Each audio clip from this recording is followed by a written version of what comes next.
Lee Johnson's kick goes into the end zone between Del Pino and Lattenberry, and the Rams on the touchback take it at the 20-yard line. David Fulcher apparently will start for the Bengals. He was highly questionable all week long. There's that veteran offensive line of the Rams. 50 years combined NFL experience. Pankey, Newberry, and company. Jim Everett at quarterback. Buford McGee in Cleveland. Gary starts at running back. Henry Ellard and Willie Anderson wide out, and Pat Carter the tight end. When they go to their pass offense, those men go out, and Robert Del Pino, good receiver, and the H-back Pete Holohan. And Everett loves to go to him in third down situations.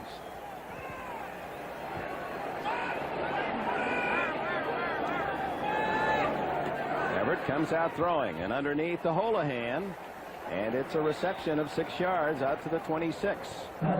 Defensively, Skip McClendon, they call him the top defensive lineman at this point of the year. Crumry, Grant, White starts at the outside linebacker position. Zander and Walker inside. The fine rookie Francis from Baylor. When they go to their defensive pass set, these men all go out. Barker comes in. Extra defensive backs Jones, Dixon, and Bussey join those starting 4 DBs. 2nd and 4. Little delay, and up the middle goes Cleveland Gary for about 6 yards and a first down. Initially, the same problem they've had all year. Just one running play. We can't draw that many conclusions. But again, the Rams broke tackles at that point and gained at least 3 extra yards. Both teams have had trouble stopping the run because they've allowed 2 and 3 extra yards every time somebody rushes against them. Gary was picked in the first round last year, 226-pounder, Miami of Florida, and he is starting for the first time in the National Football League. Ellard in motion. Down the middle to Anderson. Clifford Anderson, first down at the Cincinnati 40. We see the seam pass, and visiting both with Ellard and Anderson, they talked about their number 8 pattern, which is seam pass inside of Billups. Billups is going to play a zone defense. You see him widening and backing away. There's the seam, beautifully timed. And Ernie Zampese, of course, developed this with Dan Fouts at San Diego for so many years. But that seam pass with Anderson's speed and the form of defense that Billups and those Bengals play just affords that in break for the big yards. Averaging 25 a catch. He got 28 on that one. Led the league last year with 26 yards a catch.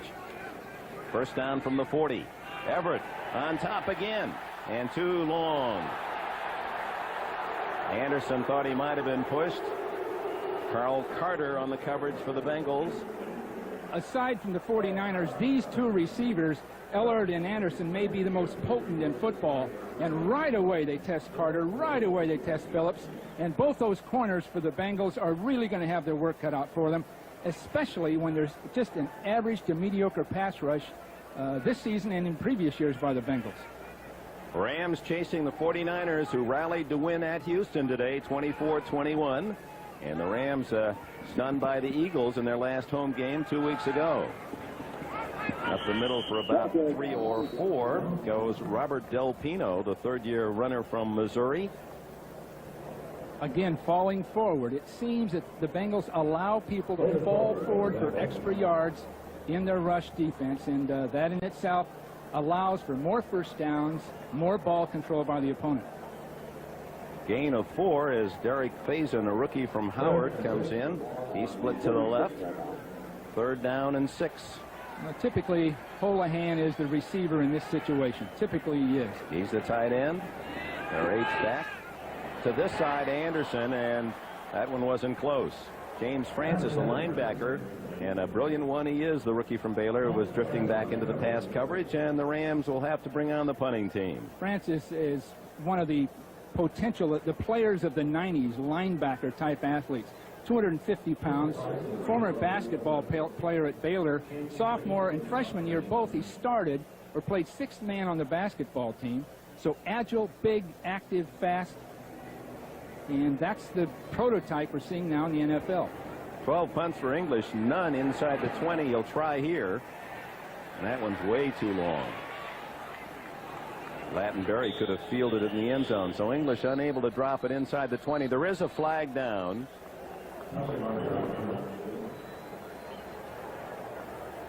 Boomer Esiason ready to bring his offense on, but first Jim Tunney.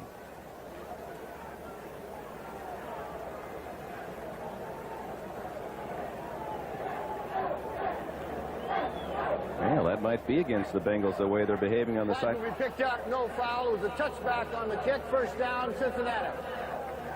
And so Cincinnati takes its offense on the field for the first time. Anthony Munoz, Bruce Reimers rejoining the club, and that's a big addition. 300-pound guard. Kozerski, Moyer, and Walter, the front five. Esiason with outstanding runner and blocker and catcher and Brooks. Green, the rookie. McGee and Kendall Smith for the injured Eddie Brown. He won't play today. Rodney Holman, the Pro Bowl tight end. They bring in Mike Barbers, the third wide receiver, on 3rd and long. And Holman then, when they go to their spread offense, will play a wide receiver position. Sam talked about running off tackle, especially to his left early in the game. This is it. And it's the rookie Green.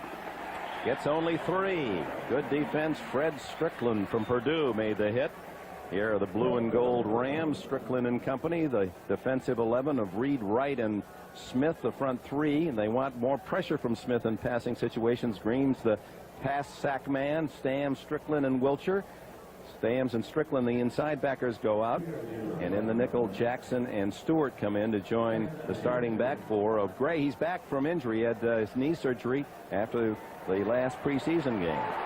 Flag down, and James Brooks has an apparent first down out at the 39-yard line. Anthony Newman failed to cover Brooks as a wide receiver. Now Newman, the free safety, is responsible for the back lining up as a wide receiver. Jim Tunney's calling it back. It looks as though the Bengals were in such a hurry when they saw Brooks, their workhorse player, outside uncovered. They snapped the ball. Offensive players on the right side, illegally in motion. Penalties accepted. It'll still be 2nd down. Such a hurry, they snapped the ball. Boomer did before everybody was ready. Sam Weiss, a record fine. Commissioner Paul Tagliabue, approximately $30,000 for what amounted to, in the eyes of the commissioner, insubordination, denying the rights of a female reporter to enter the locker room after the Seattle loss on Monday night. Bottom line is to win games, not so much cover causes and be a voice for a cause. Sam's job now is to win football games, and this one in particular. Esiason throwing downfield, almost intercepted by Vince Newsom, who came over. And Esiason throwing against his body, didn't have a lot on that throw. He was pushed. Boomer was pushed right, which is most difficult. Now you'll see Kevin Green coming off the corner against Munoz. Pretty good job by Munoz, but Green is just relentless in pursuing. It's so difficult to work to your right if you're left-handed and throw. And Boomer was completely off balance, and Newsom was able to get all the way over to make a play on it. So 3rd and long for Esiason.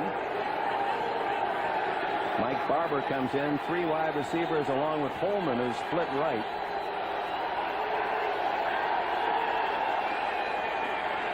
Throwing from that dirt infield. Good protection, and the throw to Holman.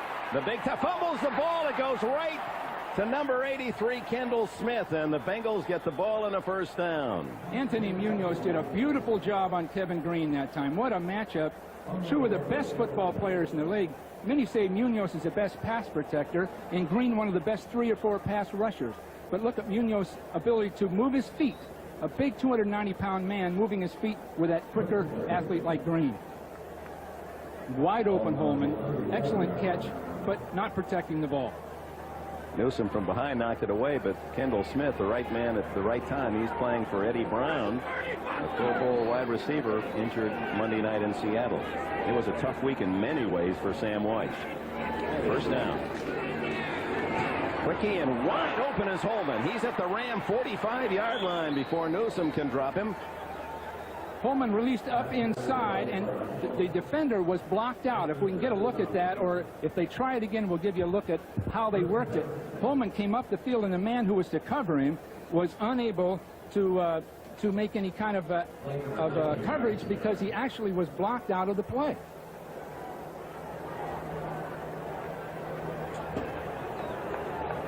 Holman might have used the umpire a little bit to break free as He well. got an excellent block from the outside.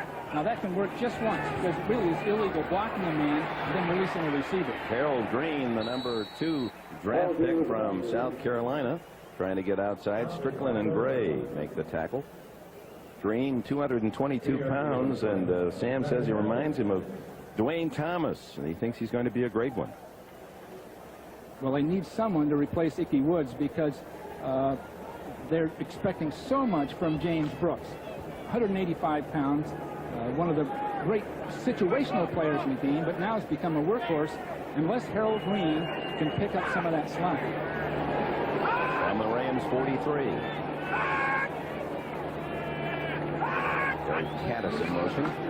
Green again tries the middle of the line. Nothing there.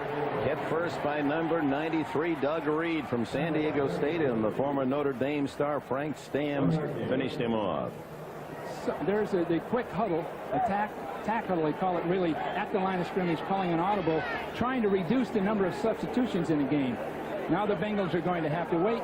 They didn't get what they want, so now they'll wait and run a play quickly, hoping the Rams still don't get off the field. Sometimes I wonder, Dick, if they don't outsmart themselves with some of this kind of thing. They'll still have to block and tackle and execute. 3rd and 7. 10 seconds on the clock. Down to 4 is Esiason. Good protection, and underneath again to Holman. He's playing this game in his own room, no one around him, and another Cincinnati first down before Anthony Newman can make the tackle. Well, without Eddie Brown, Holman picks up some of the pass receiving that Brown normally would get, and at this point the Rams just aren't covering him. He's releasing outside and then basically shoving off and getting his play made. That I don't know they can get it done all day unless there are more than one person trying to handle Holman. 53 yards of this drive by Rodney Holman's receptions. First down, Los Angeles 27. First quarter, no score. Bengals' first possession has been impressive. Play action, Boomer. Wide open in the end zone. James Brooks for a touchdown.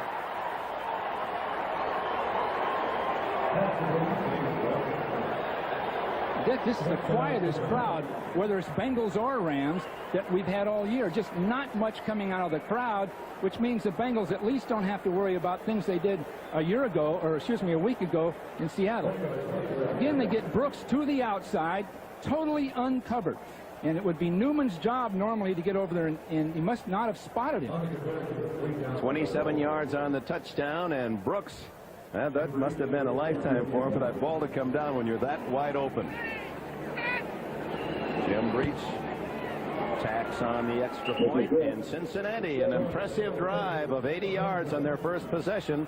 They get the touchdown and the lead. How did he get so wide open?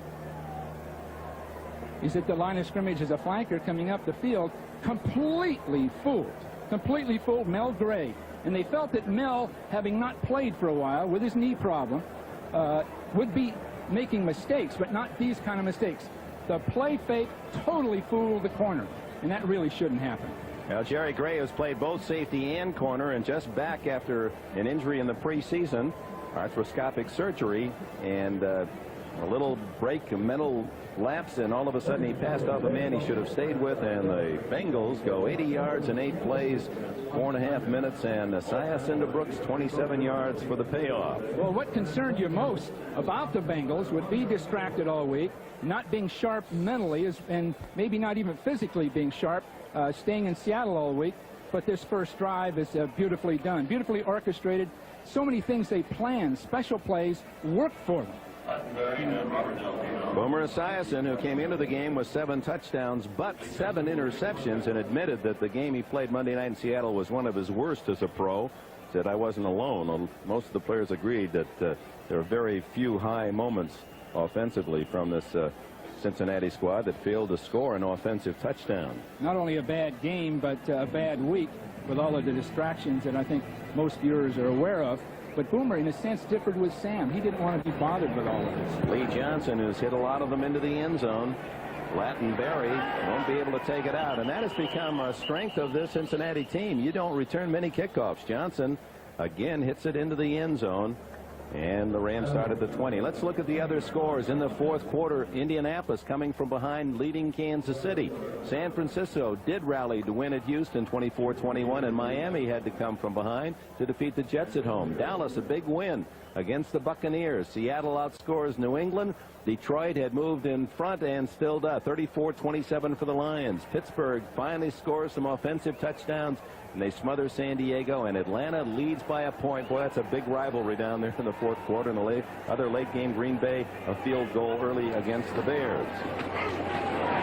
Cleveland Gary gets outside and rumbles for 42 yards, or 22 to the 42. He broke back completely away from his blocking. The Bengals over-pursued, and Gary just broke back. Now, this is just what John Robinson was hoping to see out of Gary. But Gary has been a utility player as a college player. Not great speed, but his judgment here was very good. And does that take the heat off the Ram running game? Because in recent weeks, they haven't had a strong runner. Gary gives them some strength and some real good instincts. Yeah, the longest run of the season was 14 yards by Kurt Warner. That one went for 22. Quick throw, wide open Anderson. And he's finally pulled back at the 48 of Cincinnati, close to a first down. Billups and Fulcher got him. Again, Billups going in motion with Anderson. Here's Sam Reich, and he's got his mind on the game, obviously, with his instructions. And what capacity he must have for all of the occurrences throughout the week. And now he's going over his game plan with his team. Sam runs everything. He orchestrates the entire game plan. He lost Bruce Coslett to the Jets, and now he, without an awful lot of boys from upstairs, is running everything. Second and short, Gary behind Buford McGee, and the toss to Cleveland Gary. Well, John Robinson loves to run the football. He did at Southern California when he had Heisman Award winners Marcus Allen and Charles White, and he's loved it in the NFL. Well, it's the combination of Gary now running strong and physically, running up through people. And again, both teams having trouble stopping somebody cold when they hit him instead of allowing them to fall forward for extra yards. And in that time, Gary got at least 3 yards after a tackle should have been made. Robinson, the Rams, winningest coach in history, and you see they're under their performance of last year, and they had 1,000-yard rushers here. Dickerson and Charles White came in. Here's Gary again. Fumbles! And Cincinnati says they have it. They do. The hit was made by David Fulcher, the third forced fumble of the year for that all-pro safety who grew up here in Los Angeles. And he wasn't supposed to play. He said, I'm just hoping my knee will hold up long enough I can have surgery in our bye week, which is a month from now in November. Those are the things that Fulcher can do, the big, heavy hitting at 235 pounds. Now, Gary tries to spin out just as Fulcher makes contact and knocks the ball completely loose.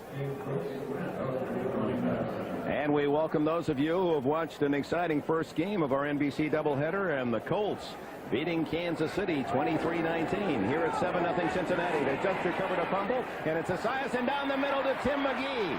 McGee out of bounds at the 27-yard line of Los Angeles. Jerry Gray. Beautiful play fake by Esiason that time. He's not only fooling linebackers and linemen, the secondary, the Rams safeties were held in their positions thinking the ball was coming inside to Brooks. Look at that pass protection, then right down the middle in front of the safeties. And Tim McGee with a big gainer. And a first down at the 27. Cincinnati scored on its first possession, an 80-yard march. A 21-yard touchdown pass from Boomer Esiason to James Brooks. Green up the middle. Let's go back for those of you who have just joined us. Here is the wide open James Brooks. Jerry Gray passes him off. Uh-oh. And by then, too late, no one to cover, and Brooks with an easy score. That drive, though, was, other than Brooks' touchdown, a culmination of the great effort of Esiason to his tight end, Rodney Holman, who caught 3 passes for 53 yards. Everything at this point has gone so well for the Bengals. Not so much execution, but the plan itself is just dissecting the Ram defense. Boomer 5 for 6, 112 yards already in this first quarter. 3:52 left in the period. James Brooks. And the hard-running former Auburn star gets a couple or three. Alvin Wright trips him up. We finally found the real story. How could the San Diego Chargers let James Brooks, a #1 pick, go for Pete Johnson back in '83? And what did he tell us yesterday? It's hard to believe, but there was concern on the part of Don Coryell and the San Diego organizations that James wasn't tough enough, that didn't have the heart to play fullback. At 185 pounds, with Muncie, Chuck Muncie being the running back, they wanted James to be the fullback, and that initiated a trade because James said, "Are you sure I can do it, Coach? Do I really have to show I can do it at 185 pounds?" And the trade was made, and of course, the Bengals have gotten to the Super Bowl on a good part because of Brooks' play. Third down. Green! Harold Green to the 9-yard line. First and goal, Cincinnati. Newsom and Newman collaborated on the stop, and the Bengals offense really rolling early here against the Rams. You just never know what will affect a group of players. You really don't. All week, the turmoil is surrounding the team, mass media in their Seattle high school field workouts. Everybody there to talk to Sam rather than to see the team. And the team's still able to function and function beautifully. This is the best they've looked all year. Esiason with 15 seconds still on the clock, able to move things around. Actually, they spotted at the 10-yard line. Brooks with a blocker. Munoz, touchdown. Well conceived again with Munoz out in front to form the wall, and Brooks has 2 first-quarter touchdowns. Anthony Munoz, 285 pounds outside blocking a cornerback. And Bruce Reimer at almost 300 pounds outside. Well-timed. Green all over. Esiason, he just waits, throws the ball. There's Munoz really taking 2 people out of the play. What I'm impressed most about Munoz is his agility. He's just so quick and nimble on his feet. James Brooks, who has been a true star for Cincinnati since the Chargers gave him up. Breach adds the extra point, and Cincinnati has a 14-0 lead with 2 minutes to go in the first quarter here at Anaheim Stadium. And a rare smile this week from Coach Sam White. NBC Sports coverage of the National Football League is brought to you by Isuzu. For features, styling, and price, there's no comparison. By Coors Light, the one that won't slow you down. The Silver Bullet is the right beer now. By First Brands Corporation, makers of Prestone Advanced Formula Antifreeze. And by Liberty Mutual. For your insurance and financial service needs, America believes in Liberty Mutual. 14-0 Cincinnati leads the Rams with 1:57 left in the first quarter. Everyone feels that bye should be a time off that's of help to the team that isn't playing and against the one that has, especially Cincinnati playing a Monday night game, staying on the road, not going home, practicing in Seattle, but it hasn't worked out that way. Bengals fresh and sharp, lead 14-0. Everett goes to work. Complete to Henry Ellard, his first catch and a gain of about 16. Kevin Walker made the tackle. Sometimes, Dick, playing after Monday night almost forces the coach to practice lightly and not to do quite so much preparation before the game. Of course, the better games are often on Monday night, but still, it demonstrates that it's not so much the laborious kind of practices, but it's having your team totally fresh physically. And a decision by Weiss, if you'd gone home, by the time you go home, get ready, then you have to fly back, that you lose at least 1 whole day. Stayed in Seattle. Gary is smothered this time. Nothing there at all at the line of scrimmage. Maybe a loss of a yard. Walker again, the inside linebacker from Maryland, the first to the ball carrier. John Robinson spoke of working an entire week, not on the Bengals, but on the Rams fundamentals, feeling that was the major problem they had had in the early part of the season, running the ball. And they've done it, and it's yet to really demonstrate itself. They lost their opener to Green Bay, then walloped Tampa Bay 35-14 before losing as favorites to Philadelphia here 2 weeks ago, 27-21. Holohan knocked away. Reaching in was James Francis, number 50. Kevin Walker came from the wrong side of Holohan that time because Holohan could see him coming and couldn't really concentrate on the ball. You'll see the coverage coming straight up the field on Holohan. but you'll see Walker coming out underneath right there. Now that's really a tough catch. That inside-out coverage just takes all the concentration out of it. Walker to the sidelines as they bring in the extra DBs here on 3rd down and 11. Walker replacing Reggie Williams after 14 years, learned so much from him.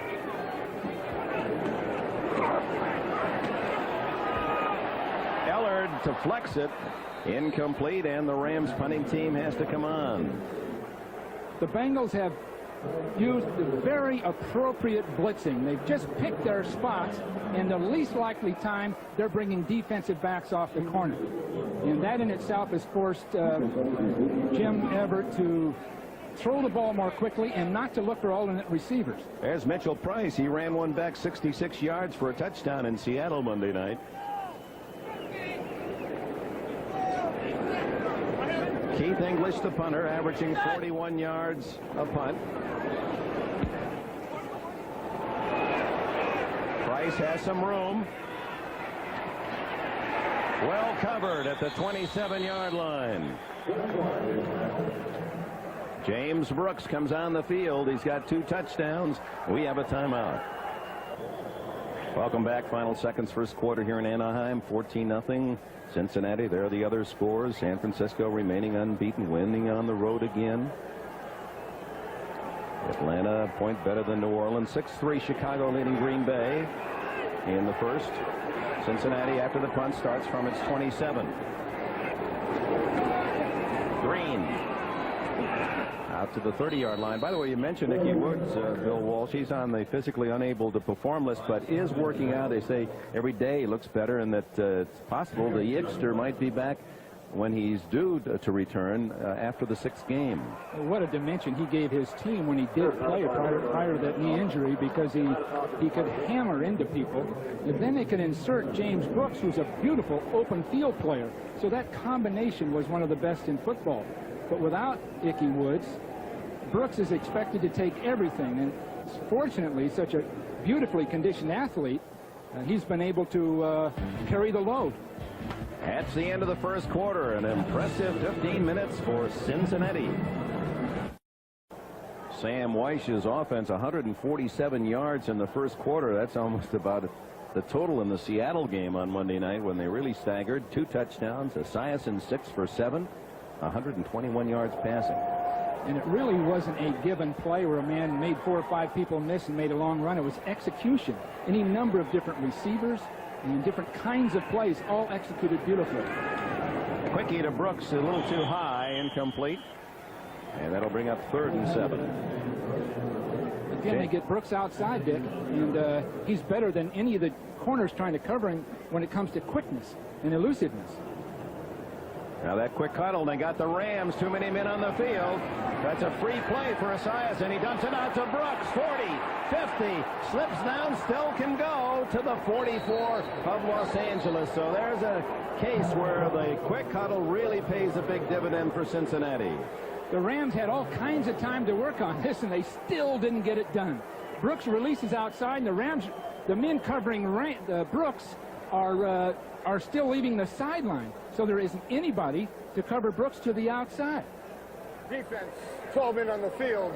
The penalties decline. It'll be first down. I've never seen the no-huddle system work like this before. Even when it was first initiated, never did we catch somebody still on the sideline when the ball was snapped. 26 yards on that play to James Brooks, who's having a all-star first half. He credits Charlie Joyner of the San Diego Chargers, the veteran, when he was a rookie, saying he taught me how to train. He introduced James, a first-round draft choice, carrying the ball 30 to 35 times at Auburn in a game.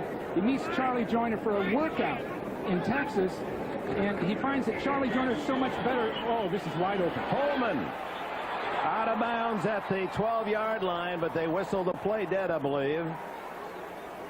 But going back to James Brooks, a beautifully conditioned athlete. Number 63, offense, still first down. Joe Walter, the right tackle, moving and denying it. Again, the receivers for Esiason are wide open. He's just catching the Rams, I guess you'd say napping. That's sort of a cliche, but they are. They're just not anywhere near where they belong at this point in the game, and they had all that time to work on it. But Brooks, a beautifully conditioned athlete, finding Joyner, and this set an ethic for Brooks throughout his career, and that's why he's playing at this point 10 years in the league, 185-pound running back, still acting as a wide receiver, as a very, very solid, effective blocker, and a fine ball carrier. And he of course, he's got great natural ability, but he's talking about his training methods. That's a lesson for young people. He said, I begin training the day after the end of the season.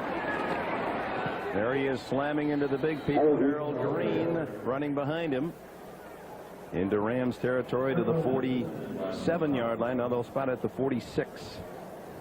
Early on, Harold Green was not what they had hoped in early training camp and preseason games and all the way into the fall, but now he's learning the system, and he's watching somebody like Brooks, and the way they look at football, the way they concentrate, the way they pay attention to the plans.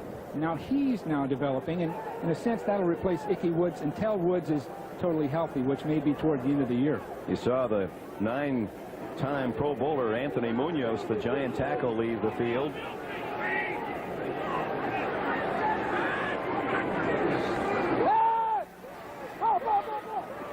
Almost a one-handed snare by Tim McGee on the near sidelines.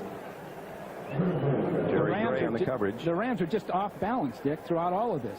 That time, had McGee turned up the field, he'd have been wide open because the coverage wasn't there by Jerry Gray. Jerry Gray was leveling off at about 10 yards, and Sam Weich had indicated before this game started that they didn't think Jerry Gray would be ready to play, although he's a Pro Bowler, he's not that quick, and they were going to go after him.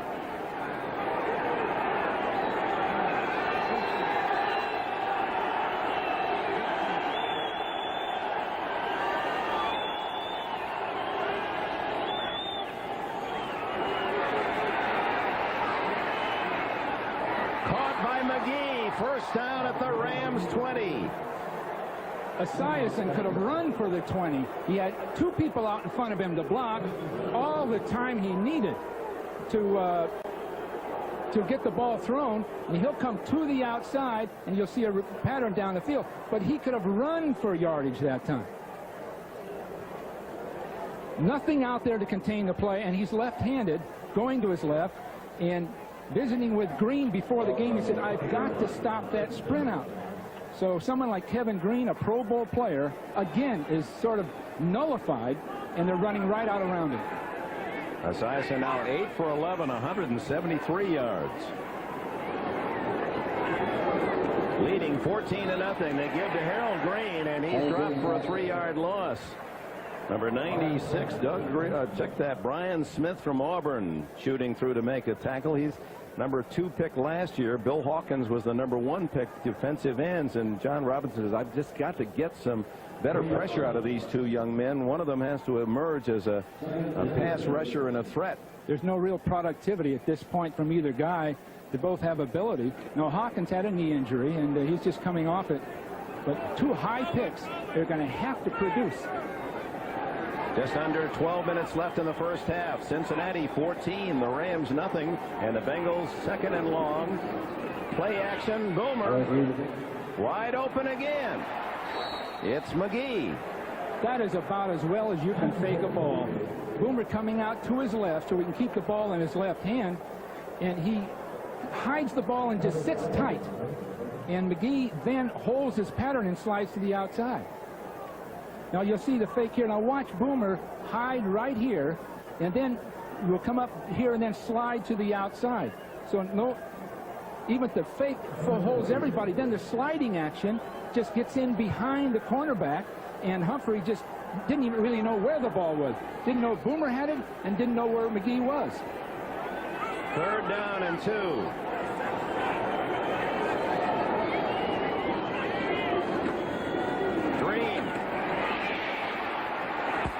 Flags are down, and Green hit right at the 10. That'll be close to a first down. Solid tackle by Vince Newsom, the safety from Washington. Well, Vince Newsom and Green hit helmet to helmet. Just listen to the collision as Newsome comes up to whack Green.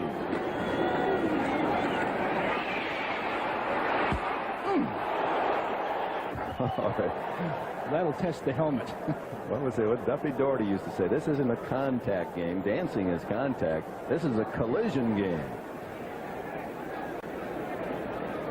That denies what might have been a first down. It would have been a measurement.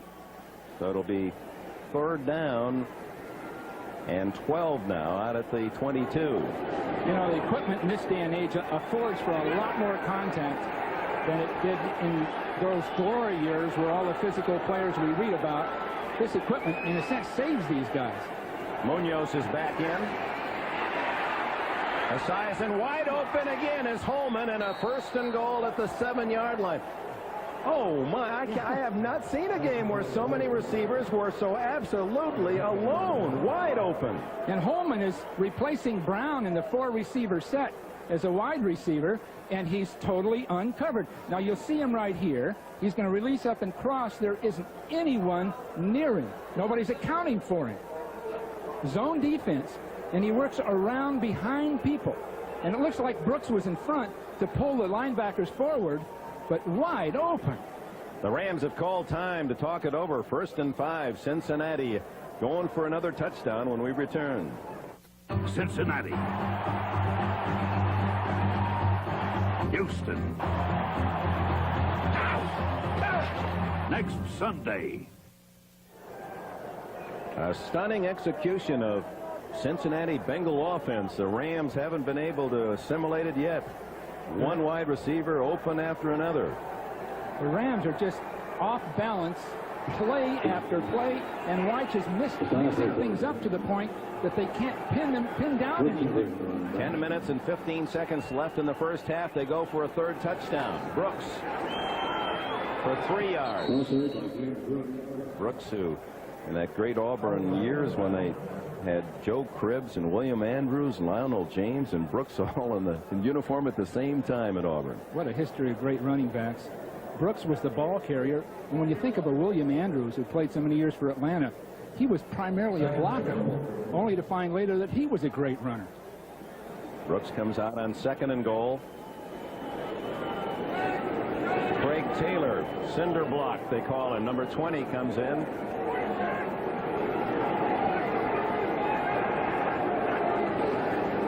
It's Eric Ball, the former UCLA Bruin, and is he in? Yes, touchdown. They haven't run the same play twice, Dick. They've run that what they call a 17 or 16 5 or 6 times as sort of openers in a series, but otherwise everything's mixed up offensively, and the Rams are trying to respond about 2 or 3 plays late. Eric Ball, remember, as a freshman for UCLA in the Rose Bowl, he ran for 4 touchdowns and 227 yards. A lot of his friends here watching him, so Sam White allowed him the call for a score. It's 20-0. Breach nails it. 21-0. So the high-powered Ram offense will be tested now. Don't forget NFL Live. You'll not only hear the news, you'll hear new information. Zeke Mowatt with Mr. McDonald today telling him that his lie detector test proves that he was truthful and what was reported isn't necessarily so. Meanwhile, the Boston reporter Lisa Olson says that she's had death threats against her. And Mr. McDonald also says Bo Jackson, they're entertaining the Raiders a chance that he might trade him here to the Rams. Well, that'll depend a lot on how Cleveland Gary does. So join Bob and OJ and Will before every NBC Sunday telecast. Get the news, new news. Lattenberry, the rookie. And flags go down as Berry's tackled at the 22-yard line. Barney Bussey in on the stop for Cincinnati. What can tend to happen is the Bengals sense that they're playing well, sense that they're getting results, and then they're inspired, especially after last week. Illegal use of the hand, so the Rams will start Half the distance now to the goal line. Will take it back near the 10. Last Monday night in Seattle, when the Bengals played so poorly, they had a total offense of 230 yards. They've had the ball 3 times today, 232 yards, 2 more than the entire Seattle game. 10-yard penalty, half the distance to the goal line. It's first down. It just reminds you once again the state of mind when you take the field to play a game of football is so physical, and there's so many sacrifices. If you're just not on edge, ready to really expend yourself, the other team can get the advantage as Seattle did to the Bengals last week. Now they're ready, and the Rams are flat.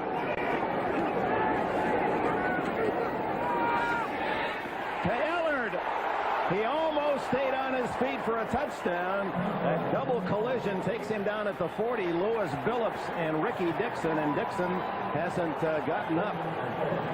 Well, that's the seam pass that we've talked about. They call it the 8 pattern, and Billups has been burned with it twice now for huge yardage. It's a total of about 50 yards in 2 plays.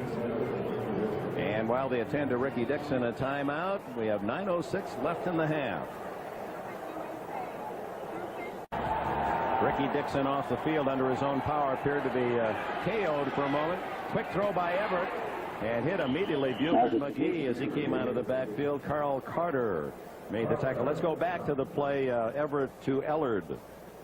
When we spoke with Ellard and Anderson before the game, they felt that the pass coverage with a zone to the outside would allow them to release straight up the field and then either break to the post, which we'll see in a second, this way, or break on an out or a deep in. So those are the 3 patterns they think they can run. In this case, it was a post inside of Billups, and it got there before Dixon could make it, and the collision put Dixon out of the game. 2nd and 8. Cleveland Gary.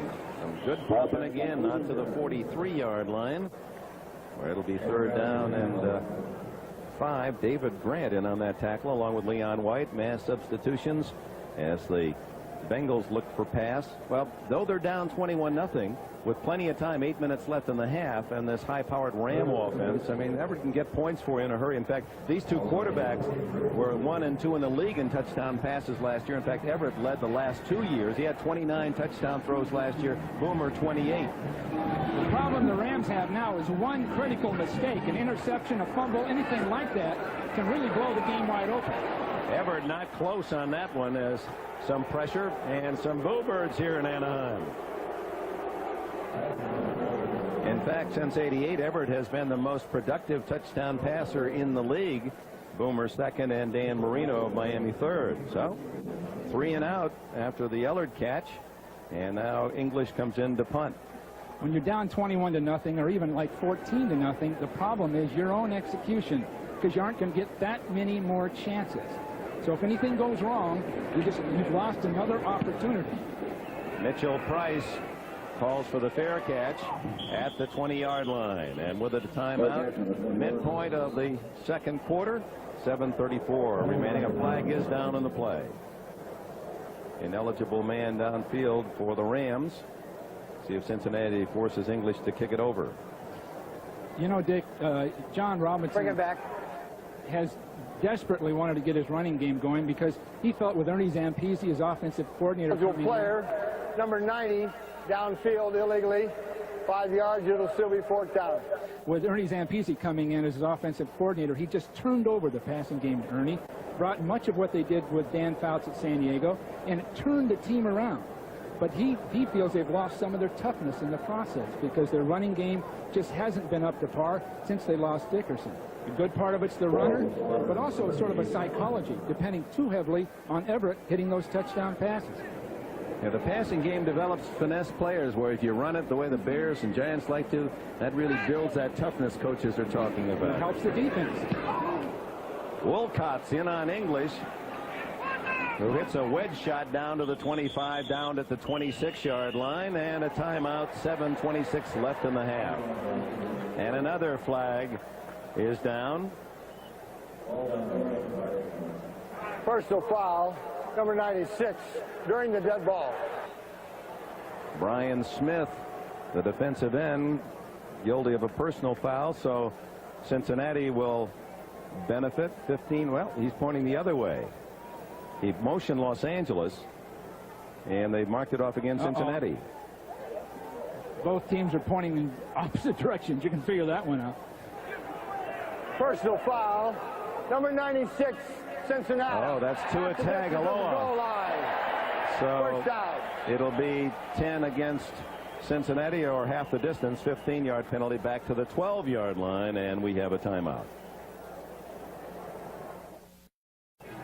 Welcome back in our efforts to bring you the latest advances in medical science and my own impersonation of Dr. Art Uleen. This is a bone stimulator, bone growth stimulator. Bruce Reimers credits this with being able to rejoin the Bengals 3 weeks earlier than normal fracture might heal. We'll show you this after the play as Boomer Esiason leading 21-0 with the Bengals deep in their own end and the Rams fans trying to help the defense. Harold Green helps himself to the outside, fumbles, but it goes out of bounds to Cincinnati. They'll mark it where he fumbled the ball at the 23-yard line. And here, basically, it's battery operated, Bill. Let's say he had a fractured arm. They tie it up here above the cast, and they put one little thing here and one there, turn on that battery. And he said that actually, he felt he saw dramatic results in how that fractured foot healed in just 2 weeks. Well, you can imagine what that would do if they put that between your ears. You have it all over your body. All over this stage of life. Bruce Reimer says, thank goodness he's back in the lineup 3 weeks earlier than he might have otherwise. 5 weeks he was playing. And normally that would take 10 to 12 weeks. It's a new procedure. It's used for people who have trouble developing calcium when they have fractures. The elderly and those who have various illnesses, but it was an experimental case, and Reimers, boy, he was just all aglow. It was almost like a salesman the way he talked to us yesterday. One, because he's so excited to be back in the lineup, but two, that this really did help his career. No pain involved, nothing out of the ordinary. You just place it on your on the bone area, attach it. Now, who's to say what extent you could use it, but it certainly helped him. Speaking of Bruce Reimer, between Munoz and Reimer, the Bengals running to her left, I bet they've averaged 5 yards a carry. Second down and 8. Good fake by Boomer. Incomplete to Holman. No flag. Holman was in the area. That was quick thinking by Esiason. Even though Holman was down, he's an eligible receiver. And Holman there to pass protect. But Esiason, knowing number 82's there, eligible receiver, you see him fake and come out. Everyone's full, but people are covered down the field. Hawkins putting the pressure on Green, and he spots Holman and just dumps the ball. Now that is really the experience of a quarterback. Here's you see Captain Holman Kevin pass Green. protecting, losing Green, and not just being there. And Boomer finds that 80 number and throws it to him. Now that's experience and poise. There's Green, who held out most of the summer, quadrupled his salary. Third and long, great protection, almost intercepted by Jerry Gray. And that's what the Rams needed, that big defensive play. Kendall Smith, the intended receiver. The Rams defense gets a hand. Now the crowd stirred up. Well, for the first time, they've taken that poise out of the Bengals. 2 straight plays, Esiason was in trouble and threw dangerous balls. So there's some hope now for the Rams. In the first half, if they could somehow in the next 6 minutes get in the end zone, then it might be a different ball game. Mickey Sutton back at the Ram 33 as Lee Johnson in to punt. Johnson, an unsung hero in this Cincinnati season. They've really done a nice job for the club, and he hits a beautiful spiral. Sutton to his 27th. And squirts out to the 35-yard line. 5:56 left in the half. Cincinnati by 21. You know, Bill, I told my son, when in doubt, it's a blind date. If it's a coach's daughter, go for it. That young, pretty face, of course, that's because coaches marry such beautiful women. That's Kim Flores, Tom Flores, the former Raider coach, now general manager in Seattle. His daughter is on the pep squad here with the Rams. First and 10, Los Angeles. Not much to smile about from the offense. Everett goes to work. Ellard hit immediately after a gain of 10 by Carl Carter. Boy, this is a terrific tandem. Ellard with a great moves and explosion, and the speed of Anderson on the other side for Everett. Well, we got some scores, but every play, Dick, Everett's got to look for the blitz, because the only way they've gotten close to him is when they've blitzed heavily, and it's worked early. So every play he's got to feel that blitz and know just who to throw to. Otherwise, if they zone off or play a basic man-to-man, he'll use his basic pattern recognition. Only other late game, the Bears leading Green Bay 7-3. Buford on second and short gets the first down. Now, John Robinson, along with his concerns about the running game not being what it has been, of course, Greg Bell, who gained 1,000 2 years ago and again over 1,000 last year, is now with the Raiders, is concerned about the fact that they've gone too much deep in their passing game. He wants to reconstruct their shorter passing game. Well, they've been out first down this year, and when you're out first down, both teams have, but the Rams, when you're out first down, that means first it indicates your defense is not stopping people and letting them control the ball, and secondly, your ball control, running and passing, aren't in evidence. And both teams have been out first down. Everett to the sideline, complete to Flipper Anderson, and that's another first down at the Cincinnati 40. Well, you knew that was coming. We just drew up the out pattern over there against Billups. Anderson, twice they've hit the post patterns, and now they're going to go down the field, come back with the out, and in this case, Billups is naturally going to be looking for that post that's hurting. There's the out, breaking right out inside, beautifully timed play, and that's what the Rams are going to have to do with real consistency to get back into it. Anderson, who had that record-setting 336-yard game against New Orleans last year. Del Pino to the 35-yard line, and a flag is down. It's interesting that Cleveland Gary isn't carrying this ball now, Dick. They've given it to McGee and Del Pino, but not Gary. And he's the guy they have to develop. Well, they had a good march going, but he fumbled in the first quarter, and that may have affected the decision-making of Robinson. A holding call now against the Rams, just as they had some momentum. There comes Cleveland Gary back in the lineup. You know, they're going to have to just throw the ball. 81 offense, 10 yards. It's still first down. You'll see Francis coming up the field, and right here, looks like Holohan has got a hold of him on the jersey and pulls him by the play. When you can see 2 5s on the front of a uniform, then you probably know somebody's pulling that thing around, huh? First and 20, the quick hitter to Del Pino. Boy, that could have been something big had it not been for Carl Carter, because he was totally isolated over here. If Del Pino breaks from his grasp, he's gone. Del Pino to the outside is a wide receiver. Cornerbacks are usually hooked up on wide receivers. So Carter was late getting out there. And you could see that Wilcox was motioning to get the heck out there. It almost cost the Bengals the same thing they pulled on the Rams earlier. 2nd and 11 with Flipper Anderson in motion. Down the middle to Holohan. First down at the 22.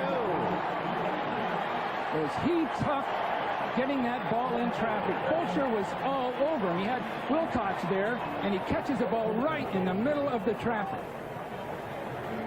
See him releasing up the field, and watch as he leans in there, 2 people right between him, and those hits were right there, and he's got such poise. And of course, being big and strong makes a difference. 13th catch of the year. He had 51 last season. First down, the Rams need a score. They trail 21-0. Less than 3 minutes remain in the first half. Cleveland Gary to the 20, a gain of 2 or 3. The Rams have just not been able to run the ball as well as Robinson would like, although Gary has shown some plays where he indicates that he's going to be a bright light. 49 yards total today, and Kurt Warner, who was picked up on Plan B from Seattle, apparently his role is going to be backup, that he can get to a hole, but as John Robinson put it, he doesn't get out the other side the way he used to. Well, you lose that step, and whatever strength you had in the past isn't there anymore. Underneath to Buford McGee, and the former Mississippi star has a first down at the 11. Again, if the Bengals don't blitz, there isn't going to be any pressure on Everett. And now when the Bengals drop into a zone, he hits McGee underneath. And he can do that all day unless those Bengals start blitzing again. The 2-minute timeout.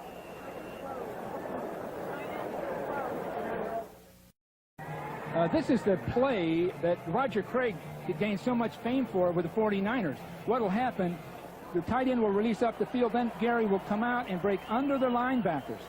And in the meantime, you'll see excellent protection by Everett. There's Gary coming underneath, and Carter is walling off the linebacker. And so in the zone defense at this point on the field, you'll see a wide open hole right there, and you get that first down. That play in particular, the last drive of Super Bowl 23, Roger Craig caught two of those fullback curls, we called it. Here's Cleveland Gary slamming inside the 5. In the final 2 minutes of the opening half, and the Rams trying to get on the scoreboard, down 21-0. Kevin Walker made the tackle. In case you're just joining us, Cincinnati scored touchdowns their first 3 possessions of the game. Tom Newberry pulling it from the left guard position did a beautiful job. You'll see him and Pankey pulling up the field, both leading the way. Then Gary's strength falling in behind it. Now, we haven't seen the Rams do that all year, so they could be generating something. 2nd and 3. Gary, boy, look at him fight forward. He was stopped cold, and he still struggled for another yard. He's close to a first down at the 2. Excellent strength and power. And with the passing game that they have, someone like Gary can be most effective. Now, you'll see him releasing up the field. Now, watch him break back inside, and he just gets stood up by Carl Zander. What a matchup. Just two guys right on top of each other, 2 yards from the goal line.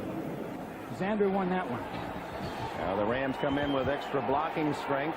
3rd and a short yard. 2 yards for a touchdown. Gary, touchdown.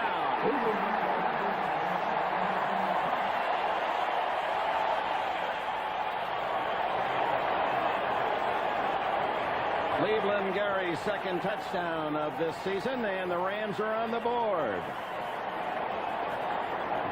Excellent sweep play with fine blocking from the outside. Robert Cox came in as a tight end, a left tight end position, and he makes an excellent block. And then Newberry pulls, and McGee blocks, and it's a beautiful job. Mike Lansford, who's had some troubles with a serious calf injury right down near the Achilles, missed 4 straight field goals. Says he's feeling fine now, and it's 21-7. Rams go 65 yards in 10 plays for the score. Robert Cox, a tackle, blocks beautifully here. You'll see Newberry pull through. McGee make his block here. Both guards through the hole, and the ball is going to just run right through the Bengal defense. Not enough people can be mustered defensively to deal with these people pulling through the line of scrimmage. Another good block again by 66 Newberry.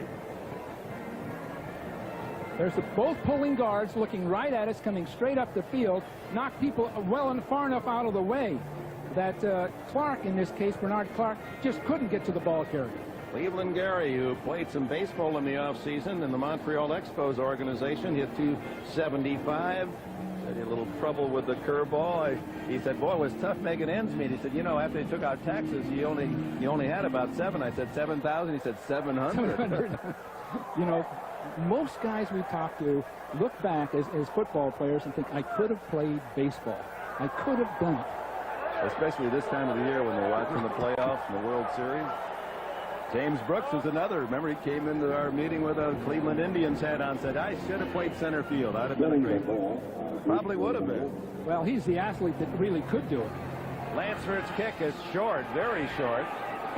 Taken by Eric Ball. He's got a hole. And he's all the way to the 50-yard line. To the Rams 49 goes Eric Ball. And with 29 seconds left, that return gives Boomer Esiason a chance to go for at least a 3. I saw him run through there, Dick. I remember Super Bowl 23, straight up the field, the same exact thing, all the way for a touchdown. A big, active guy like this, just bursting right up between people, and I saw that coming through. I knew we couldn't stop him then, and here he almost gets it done. Except that was Stanford Jennings in the Super Bowl. Right, but the same look coming straight up the field. From the 50. Esiason has 28 seconds. Flag down. Wide open. McGee.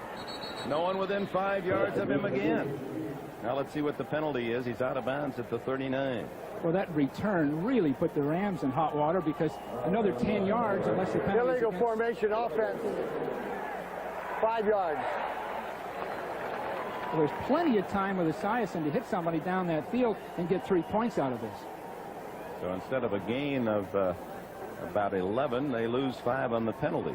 So 16-yard difference, and that pushes them back into the Cincinnati half of the field. You saw they have their timeouts remaining, 23 seconds on the clock.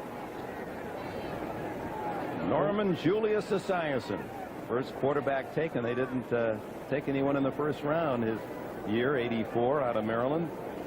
And he replaced a great one in Kenny Anderson. Kenny, I think, helped Boomer in his early stages of his career.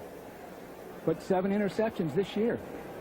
Didn't throw a 7th interception last year till the 13th game. The Bengals trying to go 4-1 at the top of this season.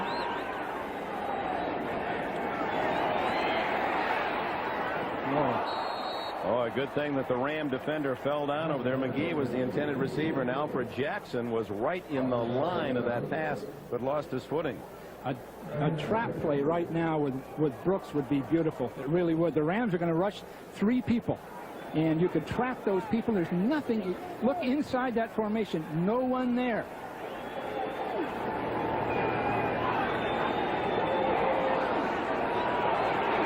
Flags all over the place.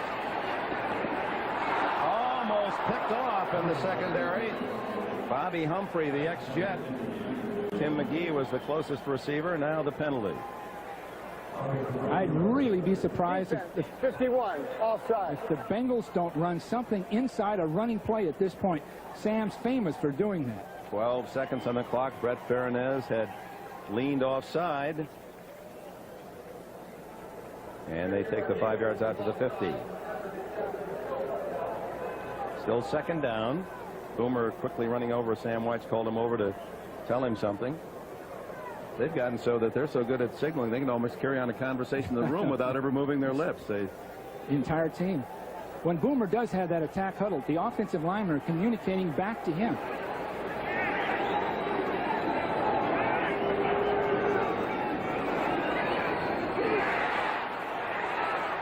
Out of bounds. No catch. Kendall Smith came down out of bounds. Well, all they've got now is the Hail Mary, because anything else would just take too much time. It's going to have to go down one side of the field to the other with most likely 3 receivers. Couldn't go for like a 20 down the middle. Quick timeout. 7 seconds. Be pretty tough. 7 won't get it done, I don't think. 21-7 Cincinnati. Very impressive early. So was Houston against San Francisco. They jumped out 14-0, but the Niners came from behind in the second half to win by 3. That's that run and shoot offense. You just can't control the ball. Houston just couldn't get it done. Offside. Extra Kevin play. Green. This is a free play. And Boomer didn't like the fact that Kevin Green, even though the whistle was blowing, knocked him down. Well, that was really a late whistle. If the officials were going to blow it, they should have blown it much earlier. They let Green get on top of Esiason before they tried to stop the play. 3 seconds now on the clock.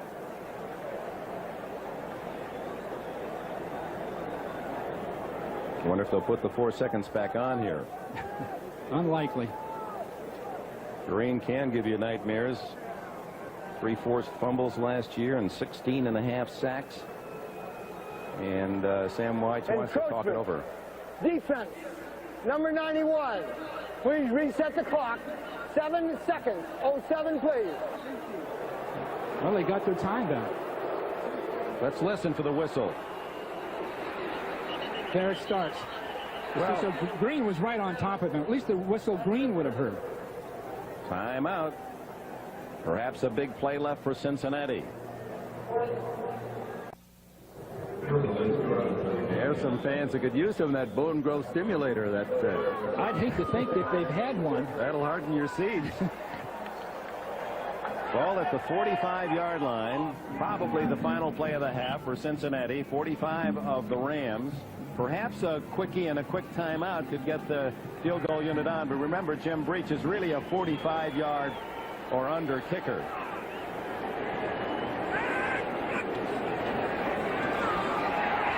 They go to the sidelines, and it's ruled a catch at the 34-yard line. Tiptoeing beautifully was McGee on the far sidelines. And I guess Breach will try a long one. That's from the 34.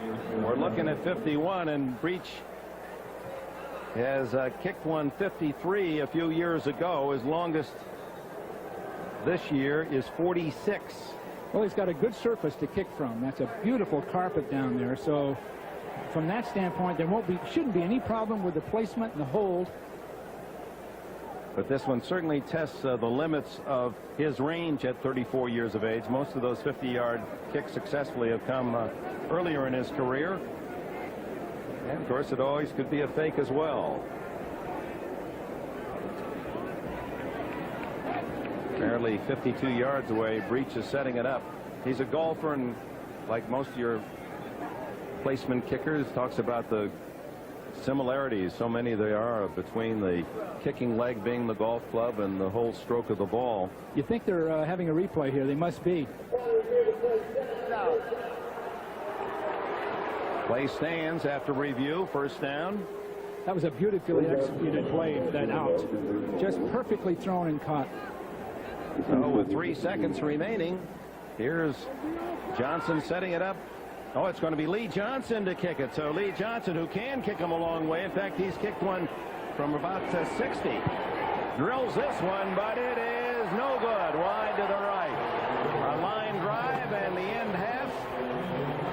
Sam White, his team's offense, the first 3 possessions, 3 touchdowns. The Rams get one late, 21-7 at the intermission. We'll be back with halftime after this message from the NFL and a word from your local station.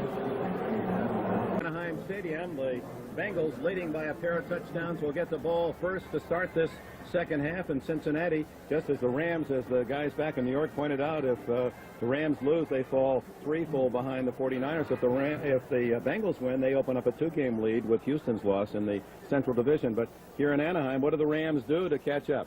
Well, they can't make any mistakes. When you're down 14, the other people can move the ball so well, you have to execute yourself, and Everett's going to have to throw. They may get 70 or 80 yards running, but he's going to have to throw for maybe 200 yards just to stay up with Esiason, even being down 14 points. And Boomer having all that time to pass and over 200 yards. He's on more than a 400-yard course.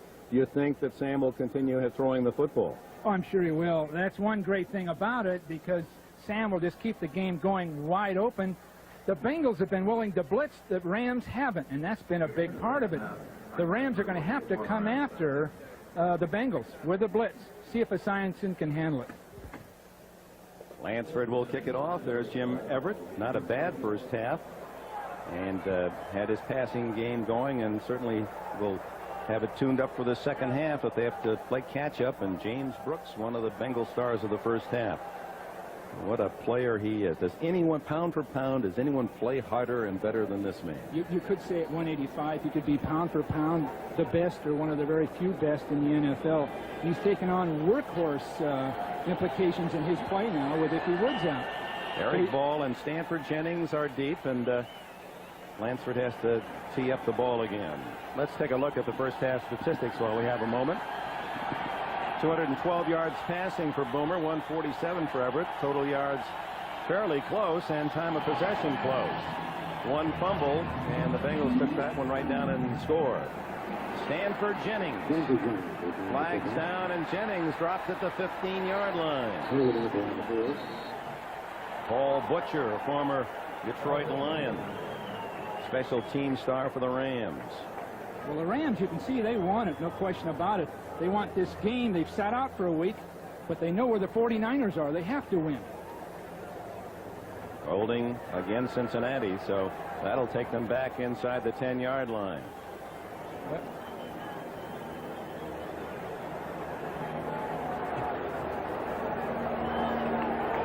John Robinson. During the return, number 57. Bernard Clark, guilty of the foul. Coming down the field, you see a grab reaching way out and holding and pulling his man down. Well, the one thing about the kicking game, Dick, every player is viewed by the officials. They spread out. You just can't get away with anything. The kickoff, the punt, any one of those kinds of plays. Well, Boomer starts from the 8-yard line. And Harold Green hit immediately. Maybe a yard. Brian Smith makes the tackle, number 96. Smith now came down the line of scrimmage behind the play looking for the cutback, and Green wanted the cutback only to run into Smith. It could be they've made adjustments related to the running game. One of the Rams' problems is adjusting to the no huddle and to Brooks. Here he comes again as a wide receiver. Who will handle him? And a tough area for Cincinnati in which to operate, playing on the skin part of the infield. Hasn't been resized yet after the Angels season. Esiason incomplete. Tim McGee out at the 25, well covered. There were 4 Rams around him. Bobby Humphrey made the hit. That's a tough call down there. He threw that ball at least 30 yards to gain about 10. The Rams in a zone defense, that could have really been trouble. Again, of course, the Bengals could have problems. Any big turnover now, and the Rams are right back in it. Brooks comes out of the backfield wide left. Smith far right with McGee in the slot. 3rd and 9. Cincinnati has really been outstanding in 3rd and long. Wow, trying to make it tough on Boomer. Over the middle, and there's Holman again, the tight end to the 27, and a first down. Rodney Holman. Holman dick between linebackers. He's been there all day. The Rams are busy looking at Esiason, and Holman's working right in between them, over and over. He's coming straight up the field. There it is right between people, and Boomer puts enough on the ball. That's to a get terrific it done. throw, wasn't it? It really was. But again, the zone defense, the Rams aren't quick enough to respond. They're not holding them up at the line, which is one of their problems. Holman, underrated perhaps, though he's been in the Pro Bowl the last 2 years. Not a name thrown around the NFL chats in this country, but he's as good as any tight end. Little option to Brooks. Did that work? And Brooks slamming his way. Boy, he plays with the mentality of a 235-pounder. He takes you on. Another first down as Newman and Humphrey make the tackle. Absolutely no support coming down the line of scrimmage. And you'll see Esiason absorbing the ball. Then watch the fake. That holds people. Wilcher's held inside, and now Brooks is on his way. Excellent blocking downfield, but there wasn't any safety support. 15 yards on the carry for James Brooks, who has 2 touchdown receptions today to go with his 24 yards rushing. And he'll block as well as any running back in the game. There have been a number of individual tight plays the Bengals have executed, not related to each other, that have worked. Green, a little misdirection. And he shows his athletic talent. Baltimore fumbles. And the Rams, Vince Newsom has it. Let's see if the play, yes, it is ruled a fumble. The Rams have the ball.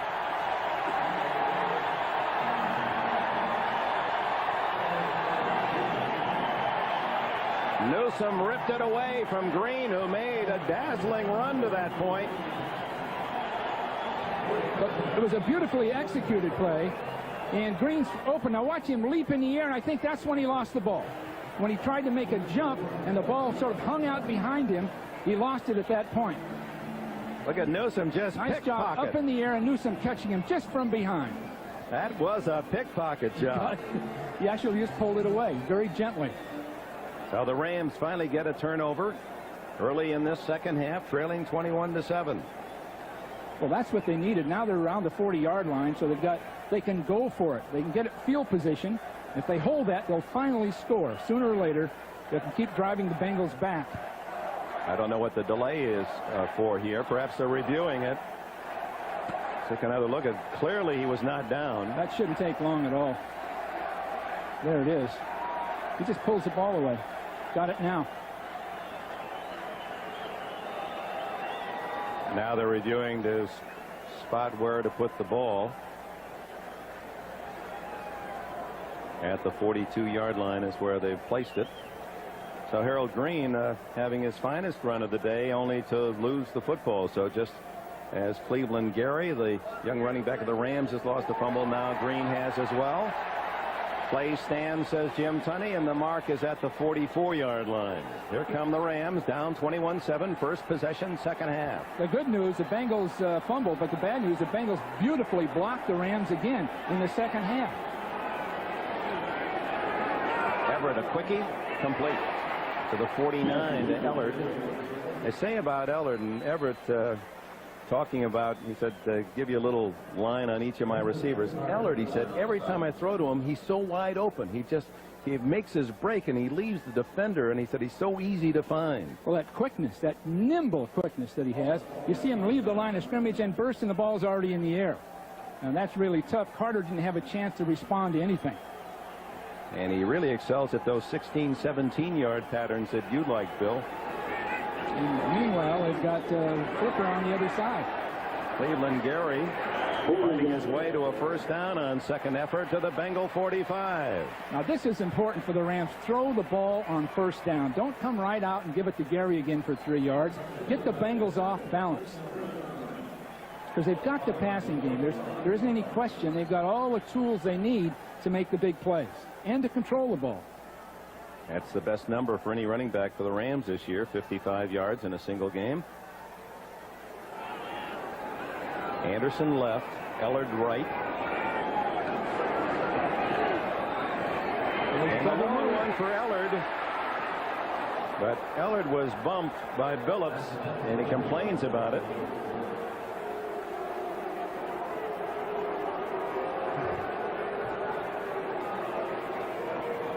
Ellard coming off the ball again. Billups outside. There's the out move, then the up move, and there's the shove. Now that's at least 10 yards down the field.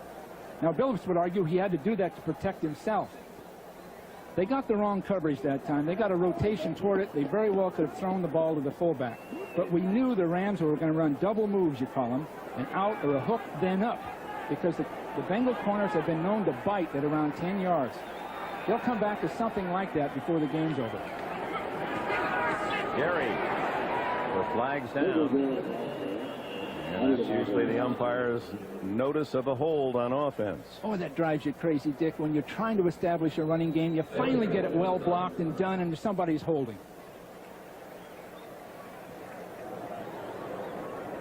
And often it's not the same guy. You'd like to pull somebody out and find out what the hell they're doing, but it's different people. It keeps cropping up differently.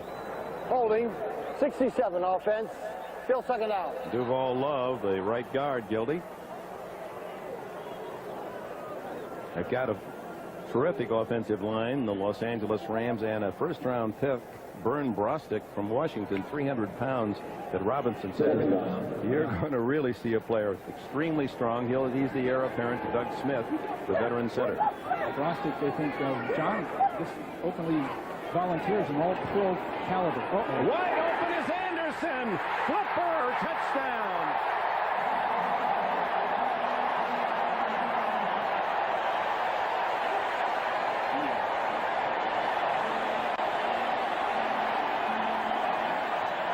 Zone defense. Anderson slips up in the slot, and the weak safety Wilcox just didn't get over there. Big hole. When you play that kind of zone, you're going to have to hold up somebody like Anderson. And the Bengals don't even slow him down. He's straight up the field. 55-yard strike. There's Flipper Anderson, who gets the big plays. He's averaged in his 3 seasons here more than 25 yards every catch, and he's averaging that today. 4 catches, 103 yards. A big one there for 55, and the Rams are back in it as Lansford tries the point after.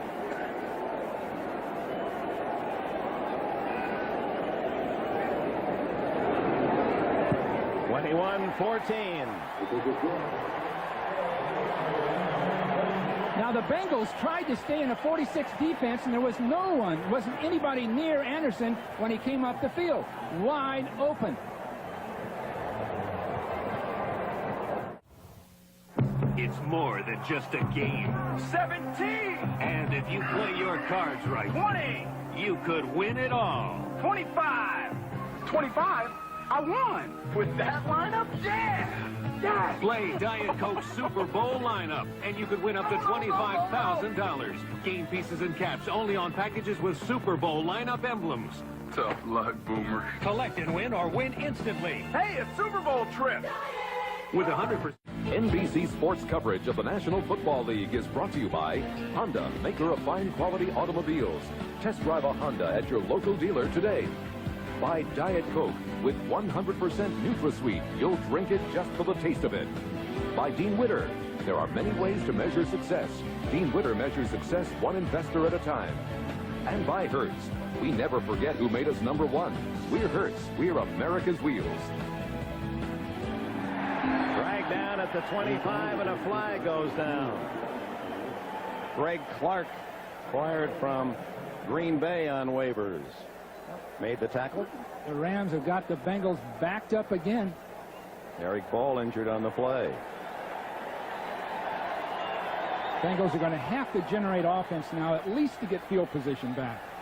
But a penalty will push them the wrong way. Illegal block on the return.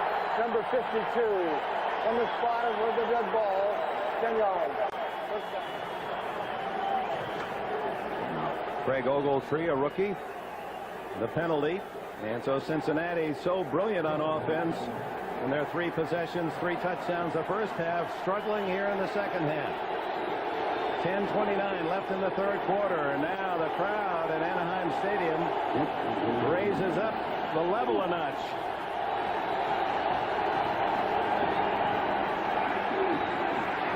Coleman having a field day, about 10 yards to the 25. Let's go back to the touchdown to Anderson. The mental part of the game is so important. Look, Billups is all by himself here, and watch what happens when the ball's centered. The Bengals completely blew their pass coverage. No one there for either receiver. Wide open, both of them. And, of course, Wilcox is not going to get over to cover anybody. So they could have taken their choice there. It had to have been a blown call by probably a safety man or one of the linebackers. They didn't account for 2 receivers. That's right. Del Pino was just as open.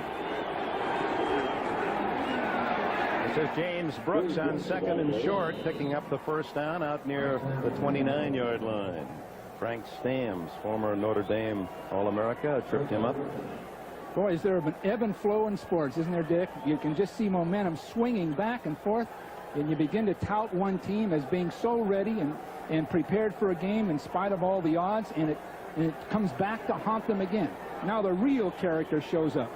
Well, they scored after the Rams did after James Francis fumble when Vince Newsom just picked the ball away from him to make it 21-14.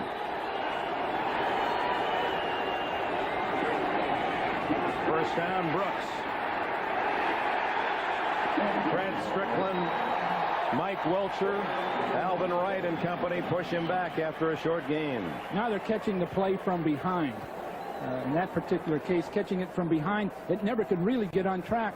And earlier in the game, the Bengals were making that work, pulling their guard and tackle. But now the Rams are chasing it down. Remember, the Bengals are playing without Eddie Brown, injured his knee against Seattle, missing this week, might even miss next week at Houston. This is the second stop of 5 consecutive road games. The baseball playoffs forcing the Bengals out of Riverfront. They would have played Houston at home next Sunday. Audible call because of the coverage. It's going to be a double rotation. And Asias Ansari's got a special play for it. There it is. Brooks again and still on his feet. Boy, is he tough. James Brooks to the 40-yard line. Asias Ansari, the double rotations. Both safeties were deep. So we knew immediately he could get somebody down the middle if they could release. Now, this is what Asias Ansari, both of these men, ready to rotate to the outside. So he's going to put Brooks right up in between them. You see him release down the field. Nobody holding him up. Good protection. Both safeties rotating. That's an audible. Beautifully done. And look at the toughness of Brooks meeting the 3 defensive backs, and it took the 4th, Anthony Newman, to bring him down. First down at the Rams' 40-yard line. 92 yards on 4 catches, plus 30 more yards running. All that added 185 pounds. And 10 years in the league. Years. And the Chargers let him go because of the lack of courage or the lack of a heart.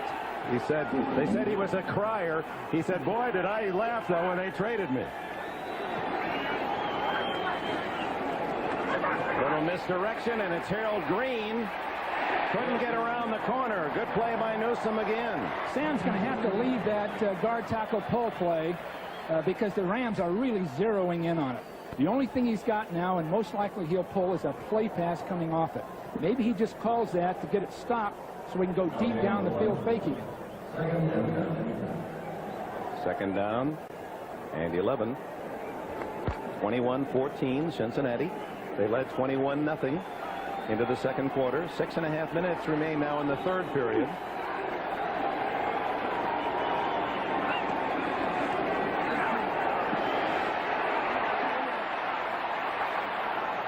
Holman again, and what a play that was. That was strictly on an eyesight communication. Holman saw Boomer roll out away from pressure, readjusted his route, and what a throw and catch. And he's managed to stay in bounds along that sideline. I was sure he was pushed out along the way. But again, he reads. Now, that's just pure experience. Boomer knowing where to go. You see Boomer confronted on his left. He has got to go out to his right, and really tough going gear right as a quarterback. And Holman reads it and goes up the field. Beautiful job. There's a case where a less experienced player would have just stopped, waited. The play doesn't work. Instead, he went for the sidelines and down the sidelines. A 27-yard play. First down at the 14. Play action.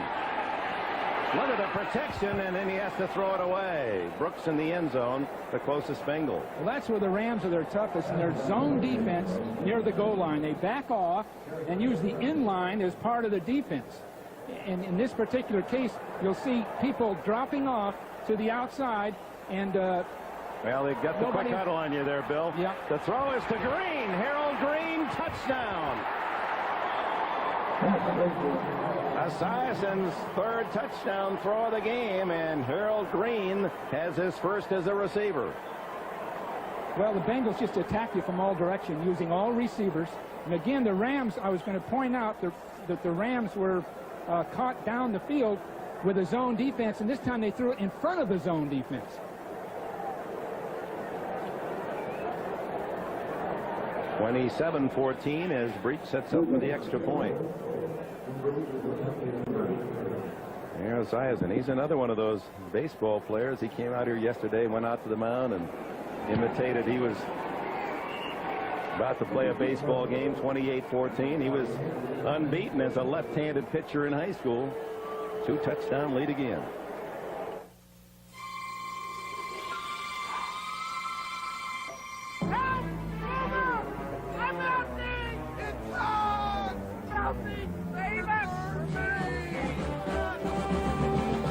Nothing refreshes quite like the real cola taste of Diet Coke.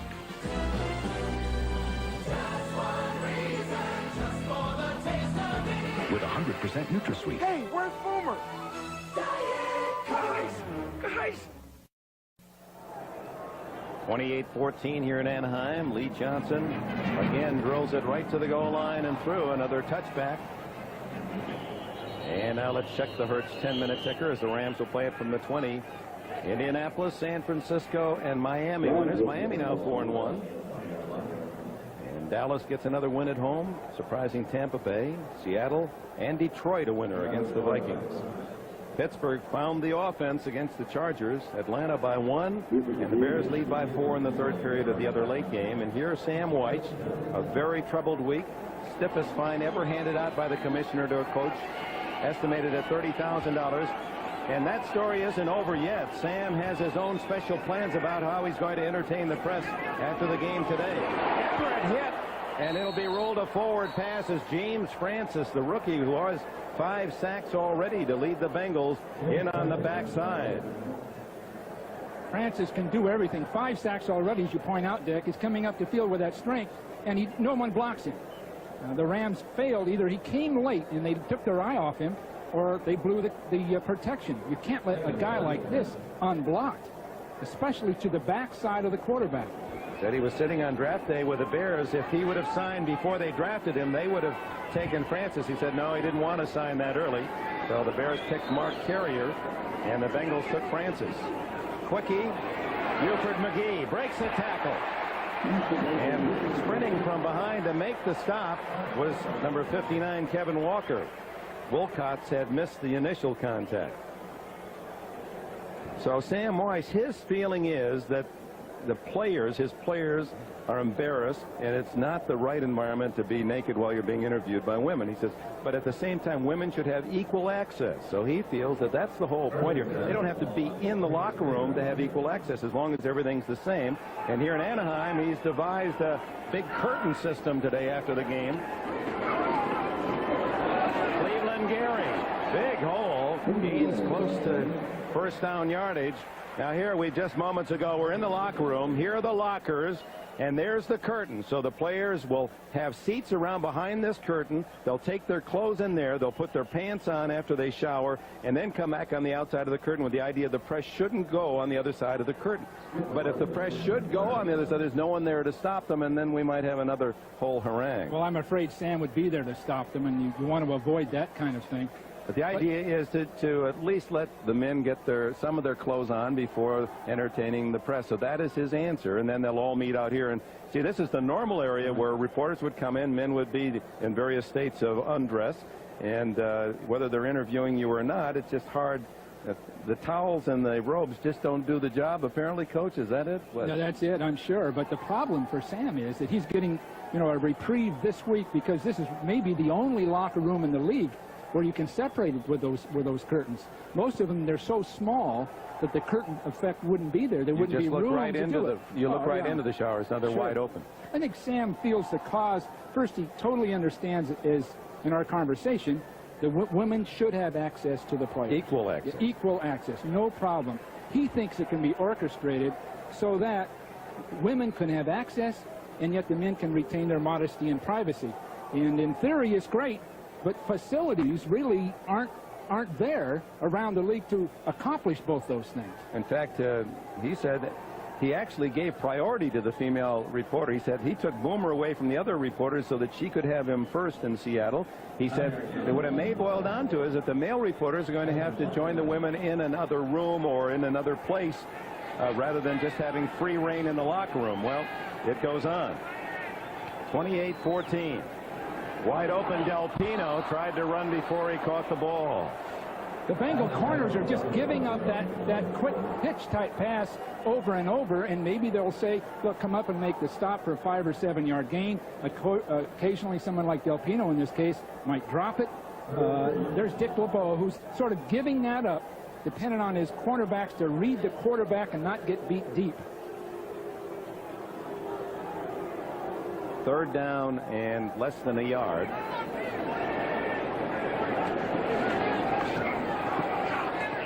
And Cleveland Gary, boy, that's going to be close. Will depend on the spot. Pretty good spot. It appears he has made it. Bengals really attacked it, but there were just too many blockers for anybody to penetrate far enough to stop the play. Walker and Fulcher making the tackle. There you see big David Fulcher, a bad left knee, and he surprisingly is playing today. We saw him yesterday at practice. It didn't look as if he'd be able to get into action. That knee is very sore. It needs some arthroscopic surgery, and he hopes he can hold off until the first week in November. That's when the Bengals have their bye, and that's when he'll have the surgery done. Well, he's been a real force. I'm surprised he hasn't been burnt so far today. He's up making stops. They're keeping him close to the line of scrimmage. But if they can ever get him deep, he just can't cover ground or change direction at all. Now Robinson watched that with considerable interest as his team barely made that first down just across the 43. They trail 28-14 to Cincinnati with 3:40 left in the third period.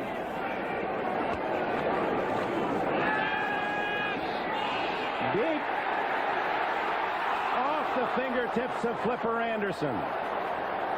Well, that was a terrific throw by Everett. Everything just about right, within inches of being a perfect play. Anderson's speed was way too much for Carter that time. And you're not getting a safety back to help. Normally you'd have a safety working back from our direction in the camera back toward it, and there isn't anyone there. So that one-on-one situation the Rams can come back to later in the game. The Bengals just aren't adjusting, Dick, to more than one spread receiver to either side. They just don't have enough people by the design of their defense.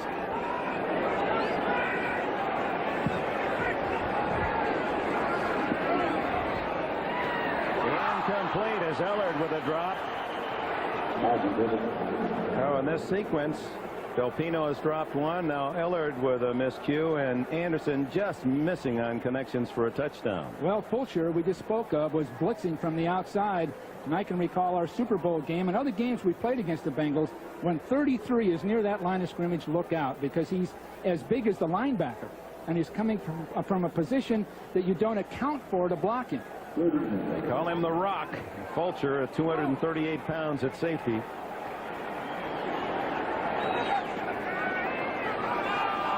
Ellard, a catch, but it's shy of the first down at the Bengal 47.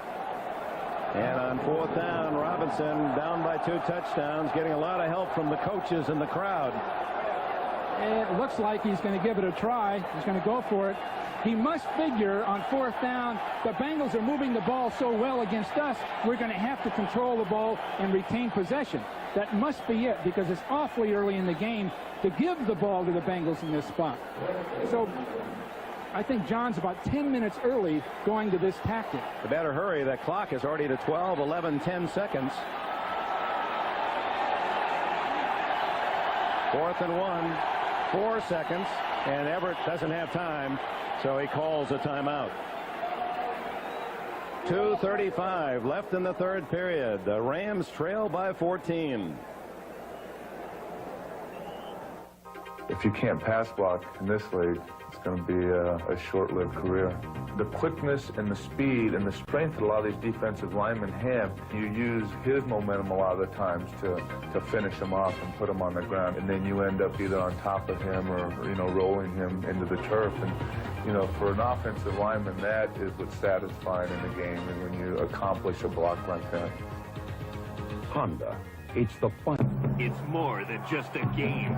17! And if you play your cards right, 20! You could win it all. 25!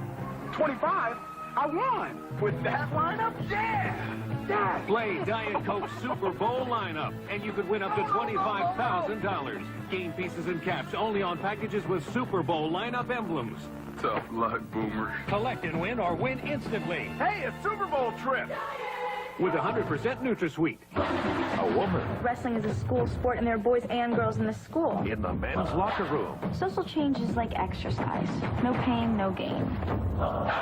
It's about pride. You're my man. I'm so scared. Today's biggest controversy in today's hottest new show, Ho High on NBC tonight.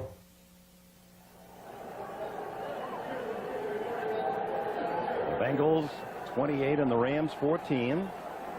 2.5 minutes plus remaining in the third period, and a critical 4th and 1 call for John Robinson's Rams. What are they going to do, Bill? He's going to have to go inside over the top. Cleveland Gary right up the middle. First down. As soon as you see that I formation, Dick, you know just what they're going to do. And that was a logical thing to do. The previous formation looked like a passing formation on that 4th and 1. And it looked like John was going to go for the works. But in this case, more conservative. And now they've got field position. They've got to get in the end zone. But 2 touchdowns, that's going to be tough because the Bengals are moving the ball when they get it. The Rams have yet to really stop them. Saw Sam Weiss. If the Bengals win, it'll be his 55th victory, tying owner Paul Brown's mark at 55. Open Delpino. First and goal at the 10.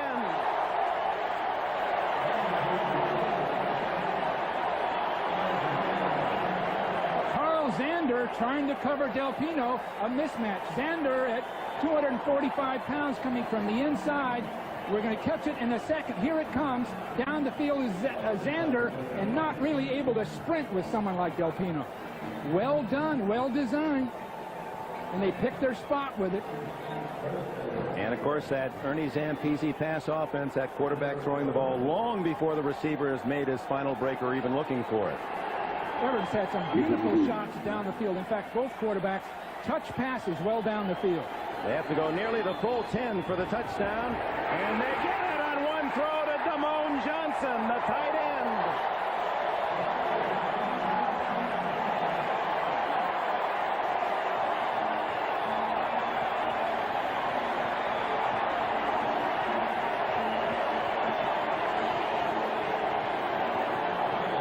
Johnson not covered. releasing straight up the field. No one holding him up. It looked like 91 Xander was the closest man to the picture. But both teams' tactics seem to be paying off. They're breaking the defenses. Damone, who was one of the many Ram holdouts, he had 5 touchdown catches last year. That was his first this season. Lansford for the point after. And it's 28-21. Well, we've got a game. Everett dropping out. You'll see Johnson right here. See, no one near him. Not at all. Not even close. John Robinson feeling better.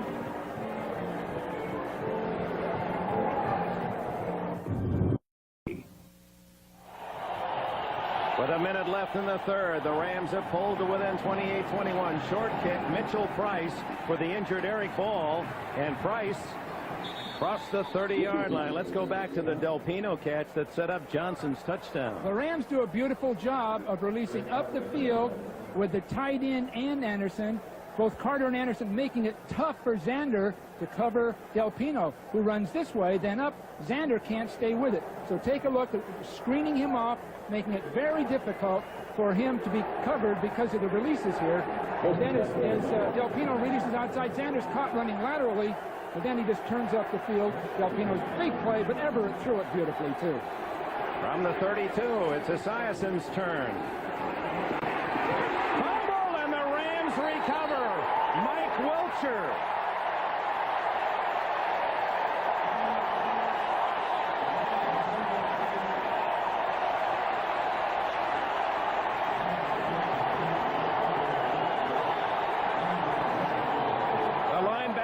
Followed Lawrence Taylor out of North Carolina. Wiltshire right there to pick up the bobbled toss on that option, carries its risks. You can't run that kind of a play twice. Wiltshire, remember, those who are watching, was really beaten on the option the first time. He bought the fake. The second time, no way he bought that fake. He watched that quarterback, handled Esiason, and went out and made the stop. So you just can't run those special kind of plays more than once. The smart veteran defenders like Wiltshire figure them out, and of course the coaches help them with it. They're reviewing this, perhaps wondering whether or not it was a forward toss and not a lateral pass. No, he was behind Esiason. Let's look at it from this angle. See, Esiason down the line of scrimmage. Wiltshire's playing it beautifully. He can handle Esiason and the toss, and in this case, Brooks took his eye off the ball because Wiltshire was right on top of him. Ruled a fumble, first down at the 28 of Cincinnati. Going for a tying score. Everett. What an effort. He fumbled the ball. As he fell, he was losing his grasp on the ball, and let's see, they say he was down at the 23. Doug Smith had recovered it anyway. Everett, not a great runner, but he was a prudent runner in this case. He went down early, but he didn't protect the ball. He looked at 1-2 receivers, almost sacked. Now running up the field, put the ball in both hands. Francis is right there.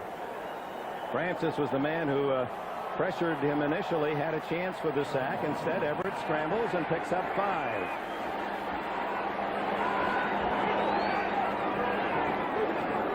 Cleveland Gary. First down at the 12. And that is the end of the third quarter. We'll be back after these messages from your local station. Getting ready for kickoff is easy with JTM barbecue and Grippo potato chips. Yep, crunchy Grippos and a quick, great taste that JTM makes. Perfect party partner. How many sandwiches you I'll want, have Jim? 2 of those beef barbecues. I'll have 2 of the pork barbecue. I'll take the rest of them and more Grippos. Figures. Hey, we are just in time. Here come the Bengals on the field. Hey, what are you doing here? Hey, it's the quickest, great taste, JTM. I'll take these to go. Congratulations, Cincinnati Reds, on winning the Western Division. Welcome back to Anaheim Stadium. Dick Enberg with Bill Walsh. This crowd of some 65,000 enjoying an offensive circus, 28-21. And now it's the Rams that have Cincinnati on the tight wire. The Rams 3 straight touchdowns, and they're down to the 12-yard line after the fumble recovery by Wilshire at the Cincinnati 28. And it's 1st and 10 for Everett as he goes for the tying score. Cincinnati once led 21-0. Gary lurching forward inside the 9. Zander and Fulcher right in the middle of that play. The Bengals don't have great history in this part of the field defensively. They just aren't big enough to stop people, and most often people have been able to get in the end zone. So this is really a test for them. And the way Gary's running, he's breaking tackles. That last play prior to the fourth quarter starting, he broke back behind both safeties for a big play. Delpino and McGee are in the backfield now with Holohan in motion. Incomplete. Almost looked as if Everett didn't want to throw that, was trying to check his throw, and it slipped out of his hand. I think he wanted to come back to Holohan, who'd gone in motion and hooked, but he was covered too. Everybody was handled right there.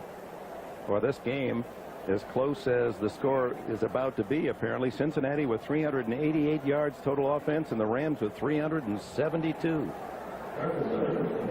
Extra defensive backs come in as Sam Weiss and Dick LeBeau as defensive coordinator anticipate an Everett pass. 3rd and 7 at the 9.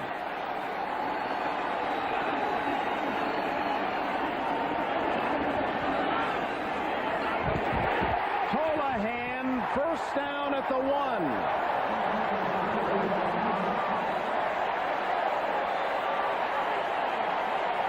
Holohan straight up the field. He simply put his body between himself and Carter and caught the ball. Everett just threw it to a target. You see Holohan to our outside, and look, he's just inside right between people, and Everett just threw it as hard as he could right into that big, massive body. Holohan, even with a presence while 3 men were holding him up, to reach out and try to get more. Well, you just look at him, and you know he's got to be great in the huddle. And you don't think pass receiver. But so often we get a little confused with the size of the guy rather than what he could do to help you win. Rams go for the tie. It's Gary. Not quite. Barney Bussey coming up to support from a secondary position.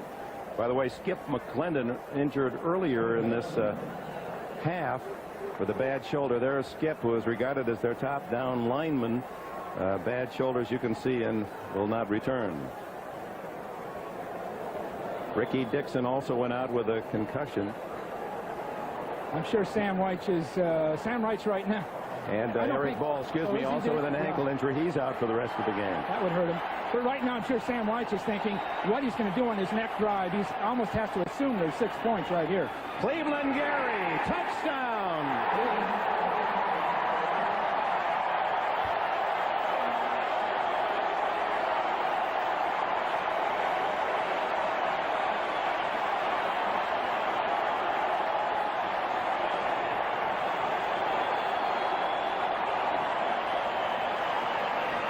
Gary right up over the top, and you see people coming right in there after him, but he just spins off and beats Walker right at the goal line. And now Lansford, an extra point to tie it, and a comeback complete from 21 points down for the Rams. 28-28, a flag is down.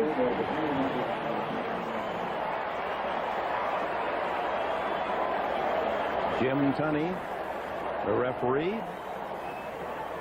Offside. Offside defense.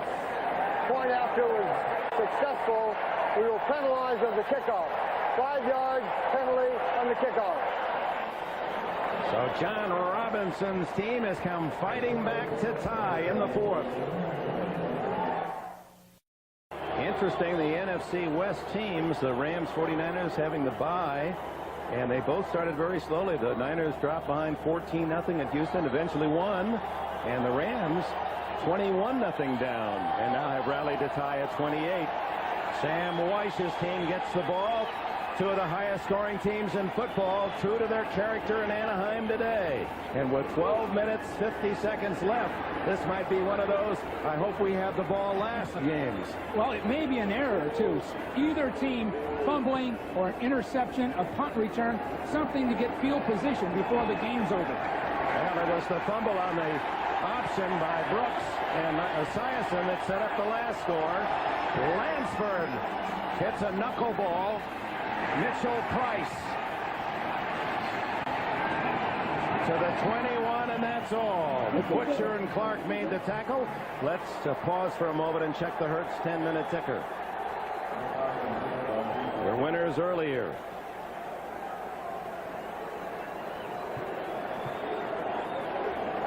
Minnesota 1-4 now. So is San Diego. Now, as Pittsburgh's has won 2 games, haven't they? With all everything that's gone on, they're 2-3. They're still there to compete. Cincinnati with a win goes 4-1. The Rams need a win to even their mark at 2-2.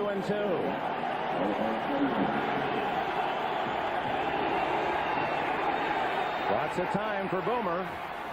And he hits his man McGee on the sidelines out at the 40-yard line. Tim McGee with another catch. Bobby Humphrey on the coverage.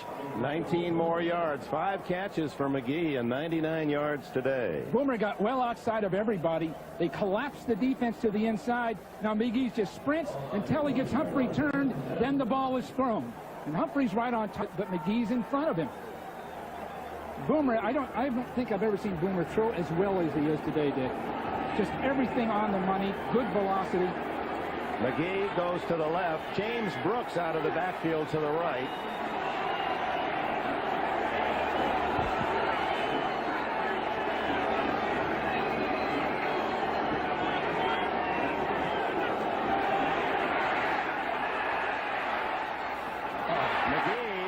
Was open the whole time, but Boomer said that's only about 3 yards and looked for something else. Went back to McGee, and at that point I think McGee was looking for somebody to really belt him. That or he really wanted to run with it. He thought he'd have a chance to run because he was so open, but Boomer let the zone defense drop deeper and deeper and deeper. Then he threw it out to McGee, who didn't handle it. Now the Rams are really concerned about that double rotation they were hurt with by Brooks earlier, so they may not do it again, which gives Esiason a chance to throw to his outside receivers. Wide open is Holman, the tight end, out of bounds at the Ram 37. And Rodney Holman's having a Pro Bowl day. 22 more yards for him. With Eddie Brown out, they're using McGee and Holman and Brooks as the primary receivers. Well, McGee releases straight up the field to clear the zone out. Then Holman will break right into the hole here. No one there. Again, the Rams are forced to go to a one-on-one coverage because they were burnt so badly with their double zone earlier.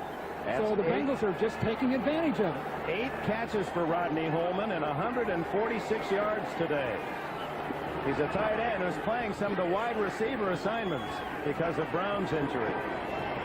He's in tight on the right side. Here's Brooks. Taking on the tackler and out of bounds at about the 33. Stams and Gray make the hit. Brooks is so physical. He takes big linebackers on head-to-head and comes right back to the huddle. I think this time he's sort of waving himself off. He's really tired. He has to be. Well, he hits like his idol, Henry Aaron. He is a slugger. 2nd down and 5. 11 minutes left, 4th quarter, 28 all. Every play call is critical at this point. You can't afford a bad play. Wide open. Green out of the backfield, slipped, but gets the first down at the 25-yard line. You can, from this vantage point, Dick, it's really a lot of fun to watch a game because you can see all these things developing. That time Green came out of the backfield, and Boomer did such a fine job of faking in here that Green out of the backfield, no one there at all. Now you see excellent fake here, hiding the ball, then out comes Green late. The Rams have given too much room in their zone, and the Bengals take advantage of it. In fact, Brooks, after the fake, he was wide open on the other side. At the 25-yard line, they're in field goal range. 10 minutes to go.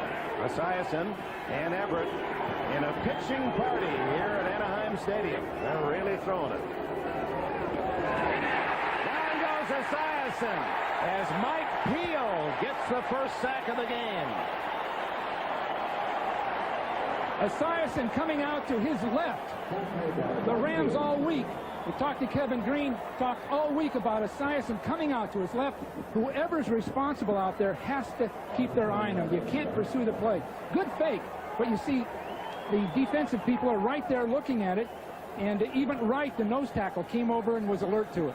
Peel, who wore number 50 when he played at Illinois. Dick Butkus's number there with the Illini before they retired it. 2nd and 17. And the Rams call timeout. Well, in this game, that could be critical. A timeout spent by Los Angeles. Game even at 28. NBC Sports coverage of the National Football League is brought to you by Mazda Cars and Trucks. Mazda, it just feels right. By Siemens, leading-edge technology that gives you an edge. By United Airlines, serving over 200 cities in the U.S. and around the world. Come fly the friendly skies. And by America's favorite light beer, Miller Lite, the sole sponsor of the NFL Player of the Year Award. 9 minutes and 37 seconds remaining. 28 all. And both Everett and Esiason, without an interception being thrown, 5 touchdowns between them. There you have total yardage, 643 passing. Boomer slightly ahead in the numbers. Looking now at 2nd and 17 after the Ram timeout.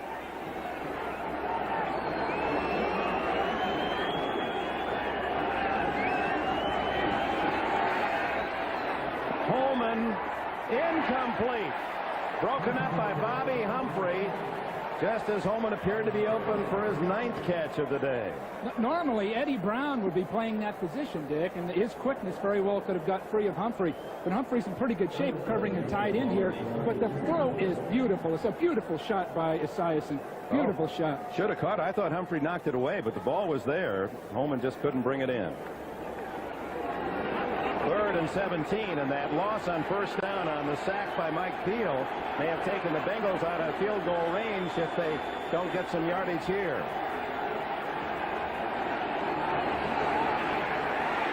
Underneath, Brooks fighting to the 22, and that will give Jim Breach a chance to break the tie. What Mike Wiltshire. Wiltshire was all over Brooks that time, and Esiason just dropped the ball softly in front of Brooks, who caught it. Excellent football, because Brooks is fatigued playing all day, doing everything asked of him, and still outmaneuvering somebody like Wiltshire. It will be about 40 yards for Breach to tie. He has hit one longer than that this year, 46, and is 8 for 9, as you can see, on the season. The veteran from California tries to regain the lead for Cincinnati. And he's got it. Smallest foot in the league. He has a ballet slipper size 5.5, but hits it big for 31-28. And we hope you'll kick into our big night on NBC following this telecast in the East and Central time zones with a new dramatic series, Hull High School. Then don't miss the critically acclaimed new series, Life Stories, tonight. The show looks at the first 48 minutes of a heart attack in real time. An extraordinary story. Life Stories also has the McMillions number tonight. And then best-selling author Jackie Collins brings her spectacular characters to life in an NBC world premiere, Jackie Collins' Lucky Chances, beginning tonight only on NBC. So interesting lineup here on Sunday evening with the Peacock. Hope you'll stay with us, and certainly these two teams have provided some terrific NFL drama. Well, every player's been tested today, because every player's been on the field. The nickel defense, every defensive back has had a play to make. Everybody on that roster has been part of this game one way or the other. The defense has exactly been holding, have they? The last 4 possessions, the team with the ball has scored. Well, 3 points may not do it for Sam White, and I'm sure he's well aware of that, because the Rams are moving the ball so effectively. And the Bengals blitzed early, and it killed them, and it worked. But they blitzed late, and that killed them. So the Rams are going to really be looking for the blitz now. I think they've got it all figured out. Lee Johnson, who has 14 touchbacks this year, and this might be another. Yes, it is. So Lee Johnson denies the run back, touchback at the 20. Well, next Sunday, here's our lineup on NBC. Hope you'll be with us, starting with our NFL Live crew at 12:30. In fact, I'm going to be back in New York. Bob Costas off to Barcelona. Cincinnati, Houston, San Diego, and the Jets. Cleveland, New Orleans are the early games, and Seattle, Raiders, Pittsburgh, Denver, the late games. What catches your eye? Well, Pittsburgh now has come back, so that'll be interesting if they can make something happen. Cleveland, it'll be interesting in that case to see if they recovered in any way from that terrible game they had a week ago. Well, they'll be tested tomorrow night in Denver, and of course a bit later it's Buffalo and the Raiders. The Raiders, the only AFC team that is perfect. Buford McGee to the 25 for a gain of 5. Francis and Carter. Again, they're throwing in front of Carter, in front of Billups. A pass is good for 7 or 8 yards, and they're getting it. I'm sure they're going to come with a hitch and then a go. Pump it and get Carter to come forward and throw it over his head on a go pattern. I'm sure that Ernie Zampese's got that one in mind. He's got to get a first down situation, most likely, to get that defense. Pete Holohan comes in for McGee. 8:01, 8 minutes exactly left. Rams have spent 2 of their timeouts.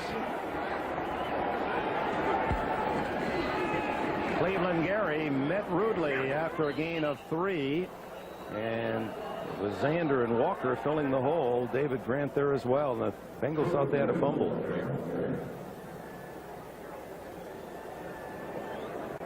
Well, with 3rd and 3, you've got to think Holohan will be a factor.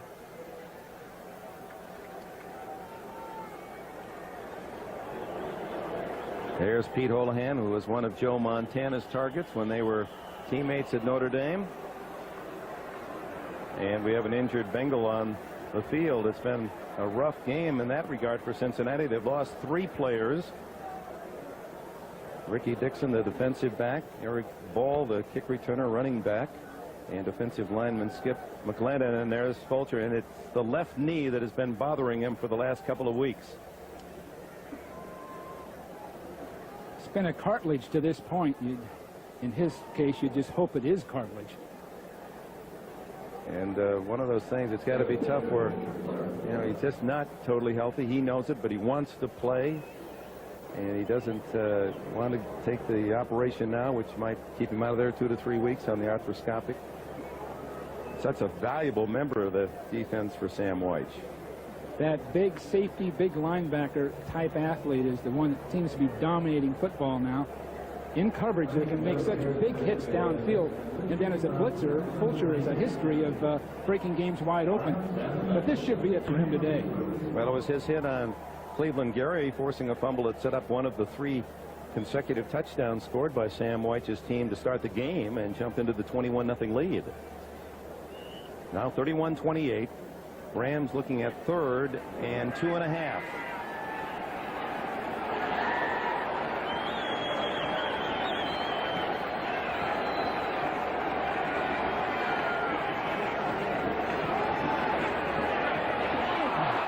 Ellard had the first down yardage, but the pass a little too tall. Everett upset with himself. The Bengals chose to blitz inside, and they were all picked up, but Everett threw the ball a little too quickly anyway, and he certainly had Ellard wide open. Everybody looking for Holohan. You see, throwing the ball a little too prematurely. You can see it. Nobody's there. He saw the blitz, and he should have let that blitz get a lot closer to him, Dick, before he threw the ball. Keith English into punt, 4th time today, with Mitchell Price back. Beautiful driving kick. Price all the way to the 13 on the fair catch. What a kick.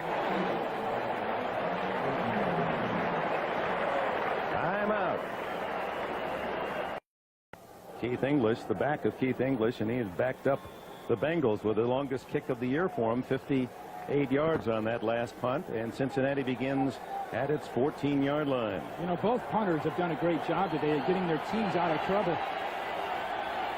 Cincinnati 31, the Rams 28, less than 7 minutes to go. Now the pressure on the Ram defense. Green slashing off tackle for 5. Mike Wilcher, one of the many Rams there. Again, the inherent problem of the Rams, an extra 2 or 3 yards past the line of scrimmage, breaking tackles. The Rams don't tend to meet people flush in the hole. They're always catching people from the side, both defenses, and allowing the extra yards. Now, they're 6 yards when they know they have to stop the run. You can contrast them with, say, the Giants linebackers. When they hit you, you're usually going back the other way. Well, that's the difference. The great defenses, and neither team has great defenses. They depend heavily on their system of defense rather than personnel.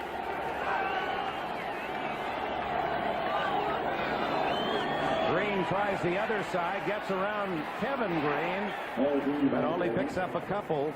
Frank Stams and Vince Newsom from the second and third lines of defense. The backer and defensive back make the tackle. Well, even at this point, there's Green coming up the field, and they're reaching out for him. Holman reaching out, Caddis sort of brushing the edge of him, then releasing for another man. But Green continues out and really forces the play right to the outside into Humphrey. But even now, Dick, the Bengals have to be thinking of the clock, even at this point in the game. They got to execute, got to move the ball, but use that clock. 3rd and 1.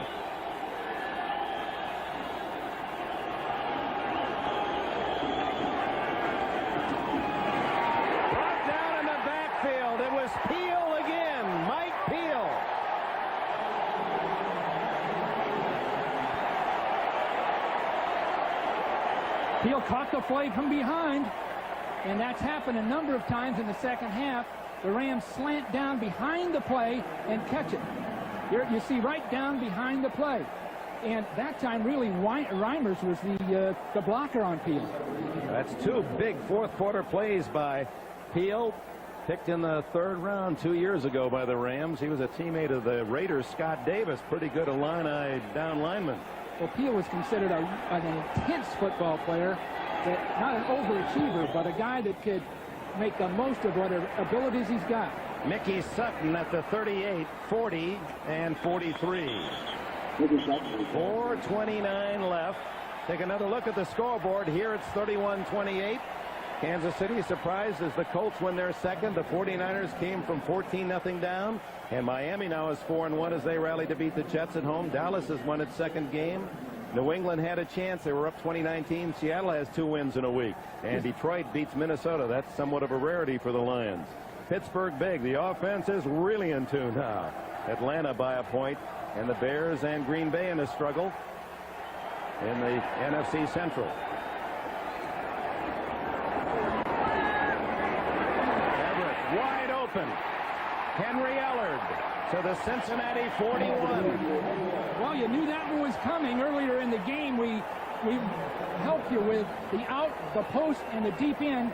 That time they got Billups turning deep, straight down the field, and then broke it off behind him. Now you see Billups remaining outside but turning his back. Then we break out, and there's a big hole in the defense. Billups is all by himself down that field. No linebacker help, nothing to help him. You see him turning away, and he loses track of his receiver. And again, Ellard giving Everett, as he said, all that daylight to throw to with that explosive break.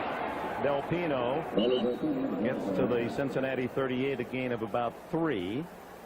And the clock ticks down. The Rams trying to drive at least within field goal range for a tying attempt, but looking for something bigger. Sam Weich's team has played well offensively.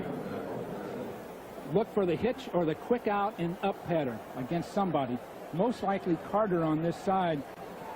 They've set it up with all those passes they've thrown in front of him before. It's Ellard on this side against Carter. Anderson goes on the other side against Billups. Lots of time, and Gary is open. Zander from behind, first down at the 26. As Zander had his problem. He's got the whole field between him and his receiver, and Gary comes out of the backfield, and you'll see him come right through here and here, and now you see Zander trying to cover that. Everything else is released down the field. No one to help Zander. Now Everett sort of times this. You see him come out late. Everett's looking up the field, then out comes Gary, and Zander's all by himself with him. Spotted at the 27, a first down, 2.5 minutes left. Everett. And And Tua Tagovailoa, number 96, makes the hit from behind. That might take it to the 2-minute timeout. What stress on those cornerbacks now. You deal with those Ram receivers. Anderson can fly by you. Ellard with all that quickness. And it's going to be tough for the Bengals at this point. Naturally, they hope just to get a field goal out of it now. Ball is spotted at the 26. A 1-yard gain. 2nd and 9 when we come back. 3-point game and 2 minutes to go, and the Rams are at the Cincinnati 26. Both quarterbacks over 300 yards. This is your kind of game. Well, finally, both offenses have gotten on track against average defenses. But the intensity, the guys that are suffering now are the defensive coordinators at this point, because they've got to make the right call or they could cost them the game. The Bengals are in a little bit of trouble now with their corners matched up. And they're looking for a possible field goal attempt here. They're thinking, let's at least make them just tie us. We're on 2nd and 9. Everett and the Rams and these fans looking for a big score. He goes up on top for Anderson. Incomplete. Carl Carter saved the score for Cincinnati. Carter really had to go for that one because he was beat by 2 or 3 steps. Beautifully thrown ball, and almost took a superhuman effort to just get part of it. When you're in there against Anderson, one of the fastest people in football or even in the world, you can see him beat Carter. The ball's just a little bit underthrown, and Carter comes back and makes the stop.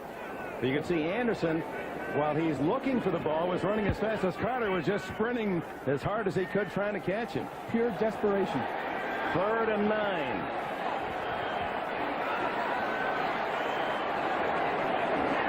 Give to Del Pino, and he's hit at the 23, and so it'll be Mike Lansford on 4th down coming in for the field goal. Now, Lansford has missed his last 4 in a row. Early in the season, 2nd game, he injured his calf. He said he thought he ruptured his Achilles tendon. It was a loud pop. It was right where the calf meets that Achilles tendon in the kicking leg, and so he said, I've been tender and a little ginger about the way I've approached the ball. And after making his first, he's missed those 36, 41, 48, and 49. And Cincinnati, as he is getting ready to kick what will be a 39 or 40-yarder, calls timeout and lets Mike Lansford think about it. If he's successful, it'll be a 31 tie.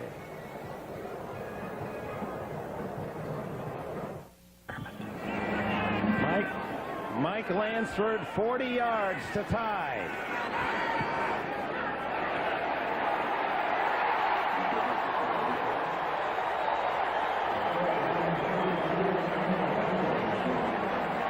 And only another kicker could appreciate that smile after missing 4 in a row. Missing 4 in a row, then being put in a spot to kick one that far, because that field goal could be the most important, certainly up to this point in the season, because the Rams just can't afford to get that far behind, or what would it be, 4 games behind the 49ers, 3 games behind the 49ers.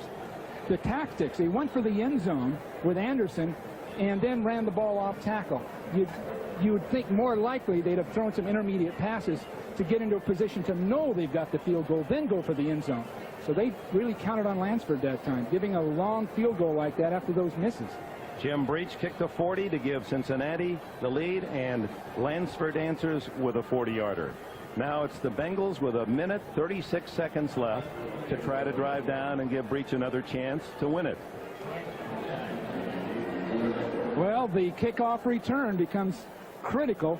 If the Bengals can get up into the 30-yard line area, then they can really open up their offense. Otherwise, they almost have to think, Dick, of using that clock and getting into overtime.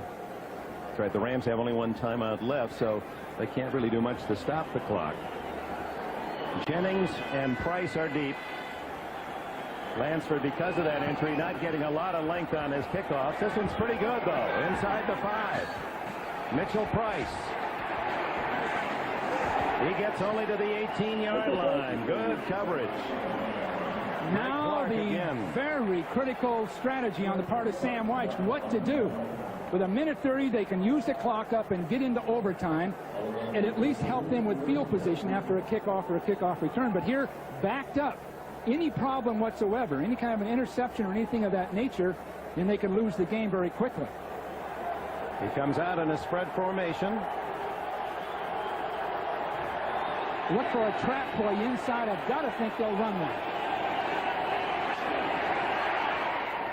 To the sidelines, a gain of about 6 to Tim McGee. McGee, coming into this game, had caught 14, and he's got about half that many in this one. 6 catches today, 106 yards. Often the pass rushers are the guy that are more fatigued in a situation like this than the protectors, because they've rushed. Now they lose an edge, and the protectors are in good shape. Just get right in front of them and stop them. That's a good point. That's perhaps why Mike Peel, who was a fresh, he didn't start, much fresher than the other Ram linemen, has made a couple of big plays here. Could have made a difference. Flags are down. There's that run we talked about. James Brooks to the 35-yard line and a first down. Well, you could see that one coming all day. The Ram nickel defense doesn't have anybody backing up the line of scrimmage. If you give the ball to somebody, he's going to make his yards. And that time, Brooks split it for a good 10-yard gain. Offside defense is declined. Result of the play, first down. You'll notice right here there's only one man to stop this entire situation, because when they release people, they're all covered. So in this case, they can hand the ball to Brooks and feel pretty safe in the fact that they can get some yardage out of it. The only defensive lineman in the game is Brian Smith. Just one true defensive lineman. The rest are linebackers and defensive backs. First down with 1:16 to go.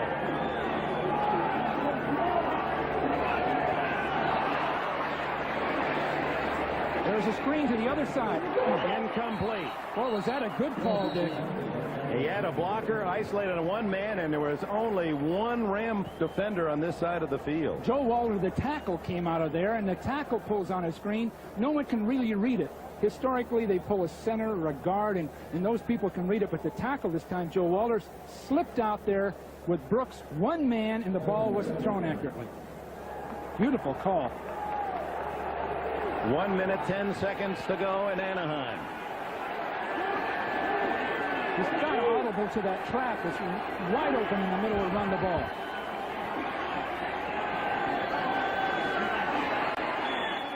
To the sidelines, and it's McGee again, stopping the clock at the 42, shy of the first down by 3 yards. 1:05 remaining. This puts the nickel defense in a real jam, because they're out there to stop the pass, and yet all the Bengals have to do is get 3 yards running the ball. So I'd have to think they're going to run inside with Brooks. Third down, a short 3.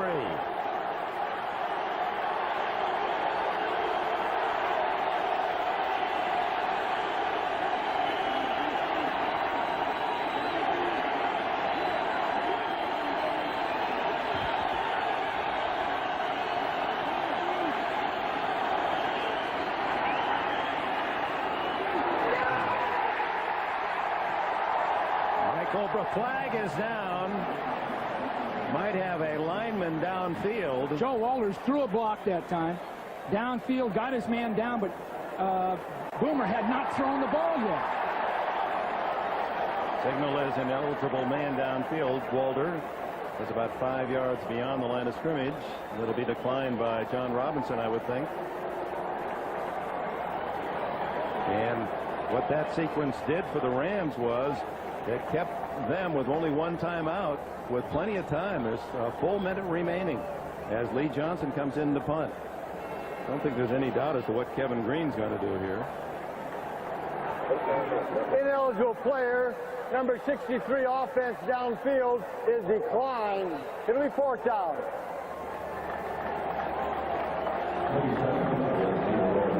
Joe Walter will pull to the outside and pick up his man, but the ball has not been thrown yet. You see him coming to the outside. There's his block, but the ball hasn't been thrown. It finally is thrown, but the block's already been initiated. So Lee Johnson to punt with Mickey Sutton back at his 15. Not a very good kick. Sutton at the 25. 35-yard line with 50 seconds to go, and the Rams with one timeout to try to drive for a winning field goal. Don't forget, except on the West Coast, it's the hottest new show of the season tonight on NBC. Hull High, followed by the critically acclaimed Life Stories, and then a world premiere miniseries, part 1 of Jackie Collins' Lucky Chances. Yours on the West Coast. Tune in at 7 tonight Pacific time for our NBC lineup. We're pleased you've joined us today at Anaheim Stadium, where unless the Rams can score in the next 50 seconds, we have an overtime. Well, this is what they practiced throughout training camp all year, the 2-minute offense. To the sidelines. What a catch! Willie Anderson at the 47. That used only 8 seconds.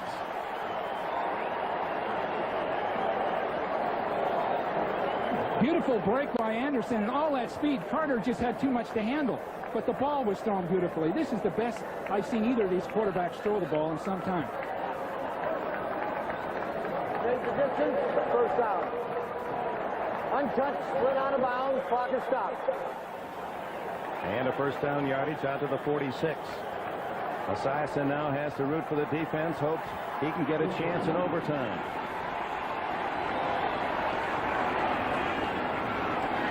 Everett down the middle. Almost a one-handed stab by Pete Holohan. Leo Barker was there.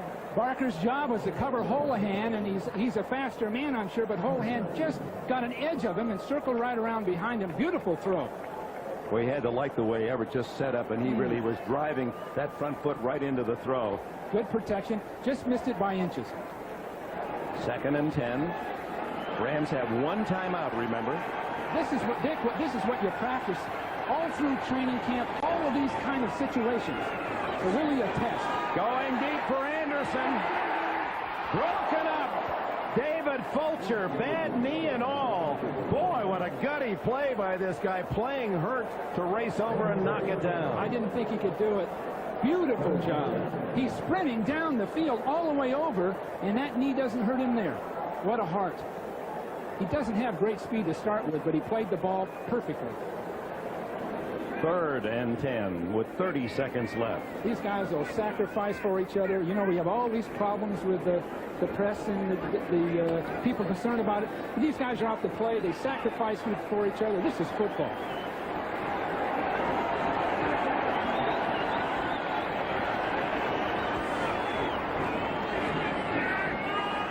Anderson is open. First down at the 39.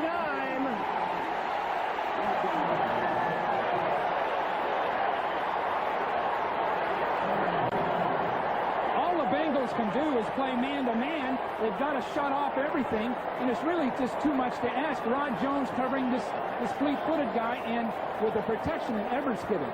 As we pointed out before, the pass rushers now are the guys that are disadvantaged. They're the guys that are tired because the effort they have to make to get to the passer, down after down.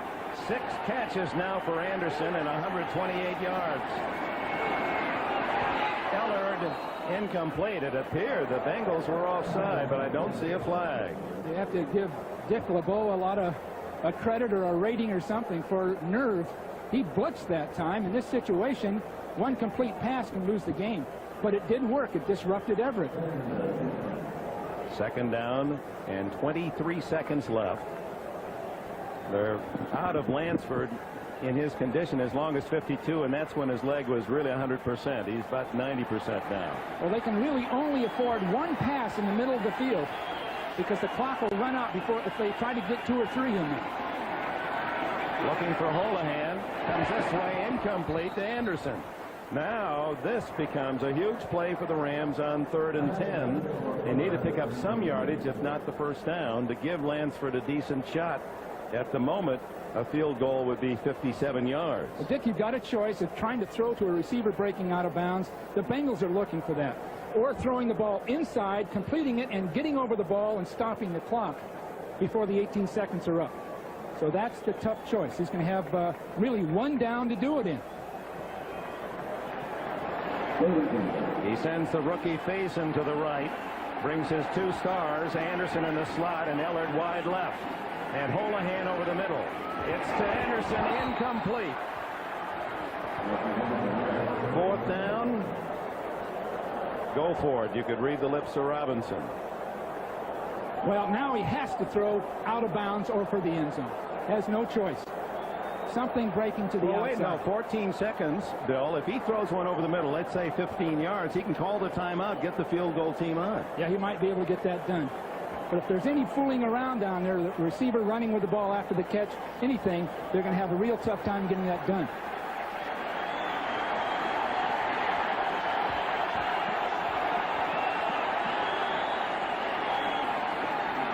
Holohan deflected. Holohan was open, but someone at the line of scrimmage got a hand on it. And so the Bengals take over on downs with 11 seconds left. Now the prevent defense. Defensive coordinators now worry about this. Fritzy Shermer now gets that prevent out there because one big pass by Cincinnati can make a difference. Boy, it can change back and forth. And as a defensive coordinator, you just hate to think, uh-oh, they're going to get the ball back. 11 seconds left. 31 all. A pair of 40-yard field goals, one by Breach of the Bengals, the other by Lansford to tie it of the Rams here in the 4th period.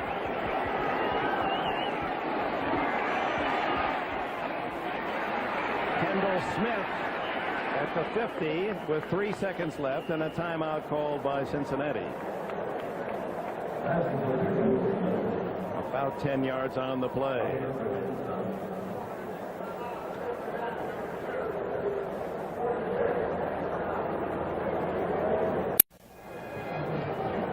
Last play unless a penalty. 3 seconds left in regulation. Bengals with one desperate throw remaining, and the Rams back way off. They have a defensive man inside his own 10. Underneath, Mike Barber, and he's tackled at the 28-yard line, and flags go down, and that could be a huge break if it's against the Rams, because the game cannot end on a defensive penalty. If it's against the Rams, the penalty would be marked off, and then Breach could come in to try the field goal because enough yardage made that he's within Breach's range. You'd have to assume it was a face mask. Illegal block. Number 82 offense. Offensive foul. The game is over. We go to overtime. The regulation is over. We do go to overtime. Tied at 31.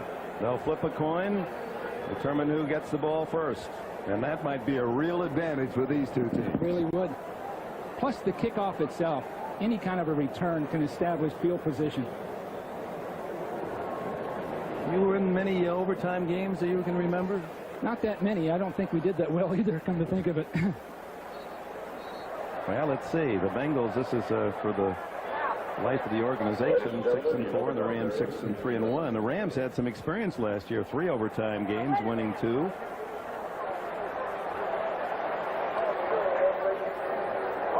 Heads, it is tails. Los Angeles won the toss. Well, the Rams will get the first chance.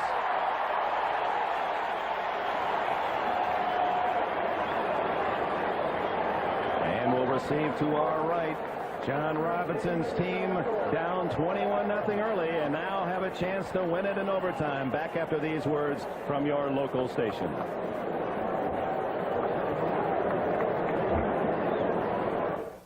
Congratulations, Cincinnati Reds, on winning the Western Division. Well, it figures that Jim Everett and his counterpart Boomer Esiason will play the major roles in the outcome here in overtime. And Esiason across the field is on a record pace, as you can see, 393 yards for Boomer. His all-time high 4 years ago against the Jets, 425. So he's just a handful of yards away from a career high. Everett had the big game against New Orleans last year. Remember, that was that Flipper Anderson game when Anderson set an NFL record for most yards by a receiver. Everett had 454 yards in that game. Well, if you just joined us looking for our NBC lineup of Hull High life stories and the premiere of the miniseries Jackie Collins' Lucky Changes, we're into an overtime situation here in Anaheim, California. The Rams and the Cincinnati Bengals. Stay with us as soon as this game concludes, we will switch you to our primetime Sunday night programming. But welcome aboard. Dick Enberg with Bill Walsh. A game that started all Cincinnati, 21-0 early. It was 21-7 Bengals at the half. Then the Rams rallied to tie at 28. The Bengals kicked the field goal 40 yards late to go ahead by 3, and the Rams countered with a 40-yarder by Lansford to tie it at 31. And now the Rams will get the ball first in overtime. John Robinson just a moment ago with Everett on the sideline, both smiling. John has got a way to just relax everybody and remind them to keep their poise. And the way John speaks of it, I think I might differ. To him, it's just a lot of fun being out there. Now, of course, Ernie Zampese's calling the offense, and Chris Shermer's calling the defense, but John has got an easing way about him that people don't just get all wrought up in how they're going to play the game. They're going to enjoy it. You saw from that one graphic, not much defense today. It's been all offense as Lee Johnson starts overtime. Lattenberry, a rookie from Oregon, bounces through one tackle and then is crushed at the 21-yard line as a tackle made by Craig Ogletree. Well, in case you're wondering what happened in the NFL today, here are all the finals. Winners: Indianapolis, San Francisco, Miami, Dallas, Seattle, and Detroit.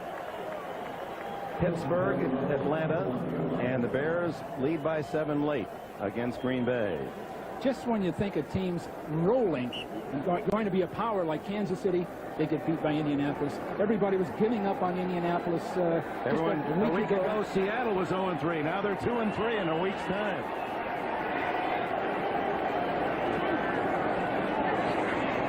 Underneath to Ellard. And a gain of 13 yards before Barney Bussey can make the tackle, along with David Fulcher. Everett had all the time he needed, and that time Ellard fought it out with Billups all the way down the field, but Everett could wait on Ellard, and finally he broke away and they threw the ball. That again demonstrates the lack of pass rush in these overtime games, and the Bengals had better not blitz with those receivers, but the time, it gives the quarterback all the time he needs and the receiver all the time he needs. Both Anderson and Ellard, the top targets for Everett, over 100 yards receiving today. So is McGee of Cincinnati and Holman.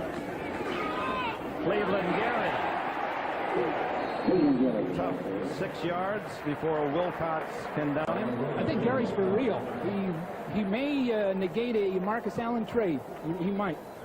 I'm sure the Rams would like Marcus, but Gary's playing just well enough after that early fumble. He's changing direction. He runs strong. He could be the answer. On 2nd and 4, he comes out. Oops, then called back in. 93 yards today, the best running effort by an individual for the Rams this season. He apparently has taken the job from Kurt Warner and Gaston Green. Confusion, and Everett finally didn't have the right players in there and uses a timeout. Just a minute and a half into overtime.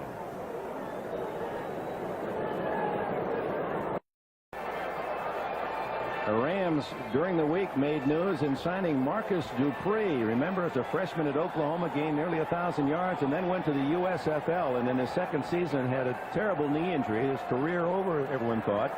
He ballooned up to 270 pounds, and then this year he called Dick Corey, who was his coach in the USFL and his Robinson's quarterback coach, said, you know, my knee feels pretty good. I'm getting in shape. I think I can play again. And Corey said, give me another call when you really have your weight down. He's down to 220. We saw him in practice yesterday. Well, oh, my, he is a thoroughbred. He looks like a combination of Chuck Muncie and Eric Dickerson. He's got that size. He ended his career at 260 pounds trying to play football, so you don't know how many years he'll spend dedicated as he is right this minute. But if they could bring this guy back, that might settle their running back woes. He's on the 4-week injured reserve list right now. 2nd down. And Carter able to get a hand on the pass intended for Ellard. Had to go across Ellard's body, but no flag. That seam post, it was just about there. The other thing that showed up on that last series, the Rams released a back out of the line of scrimmage, nobody near him late in a zone defense. So look for Cleveland Gary or someone to catch the ball late in the middle. Of course, this is 3rd down. They've got to get 4 yards out of it. Should be man-to-man coverage. Basin with Ellard in the slot to the right, and Anderson split left.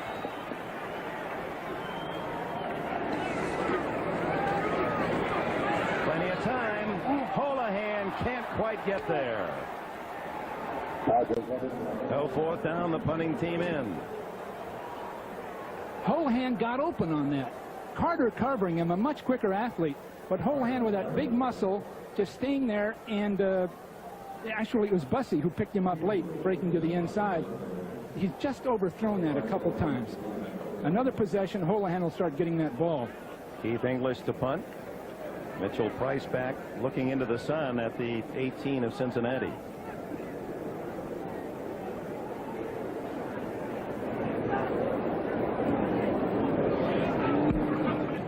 Low kick. Price at the 12. And he returns near the 25-yard line. So the Bengals get their first chance in overtime. We remind you our lineup next Sunday on NBC starting at 12:30 with NFL Live. The Chargers go against the Jets, Cincinnati, Houston, and Cleveland will play in New Orleans. And the late games, Seattle winning their last two to get back into the race in the West against the Raiders, who are 4-0 as they prepare to play at Buffalo tonight. And Pittsburgh has a couple of wins at Denver. That's next Sunday here on NBC.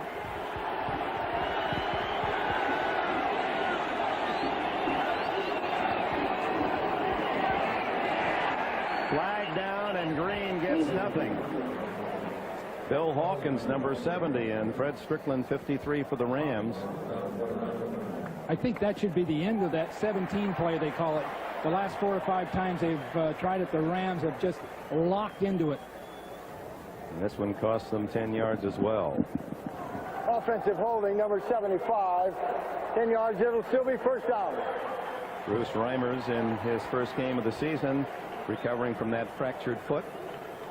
Sam White's called him as mean and as tough as we've got at 298 pounds. He and Munoz form quite a left side of the line. It's amazing that Reimers can play this entire game. I know Sam just wanted to use him maybe a quarter or two, and he's gutting it out. First and 20. Out of the backfield to Green to the 22. Sams and Newsom with the tackle. Well, they just got to get as much field position as they can, aside from going for a score, before they punt the ball. They got 7 there, so it's 2nd and 13. Jackie Slater, the veteran of the Rams, in his 15th year at right tackle. When we get a chance, we'll just show you some of the quarterbacks that have played since Slater started as a rookie. It's like the history of football.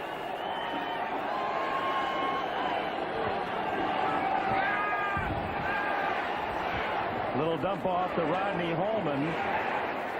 Stopped 7 yards shy of a first down by Frank Stams. Again, just pecking their way up the field and assuring field position before they punt it. Holman with his 9th catch, 155 yards. McGee has 7 catches, 113 yards, and Boomer's over 400 yards. James Brooks has over 100 yards. So we have 5 receivers in this game with 100 yards in catches. Big play, 3rd and 6.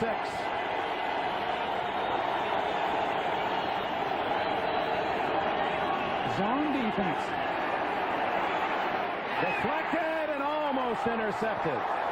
Harold Green was open out of the backfield, but one of the Rams getting a hand up. Kevin Green finally got close to Esiason that time. Munoz has really been nullifying whatever he's done, but that time he finally got close. You see him coming from the right of the screen around the edges of it. There he is. I think it was 99 Alvin Wright that actually deflected the ball. And here's Lee Johnson to punt with 11 minutes left in overtime. Short kick, it's returnable, 31. Mickey Sutton at the 40. And gets it to the 45-yard line. Good field position for the Rams. Paul Butcher really made a key tackle, and it was right down the middle. In this kind of a situation, any tackle that is broken can mean field position and the field goal. There's Jackie Slater, veteran right tackle, many times a Pro Bowler. Since he's been here, are the Ram quarterbacks he's blocked for. Some names that'll intrigue you.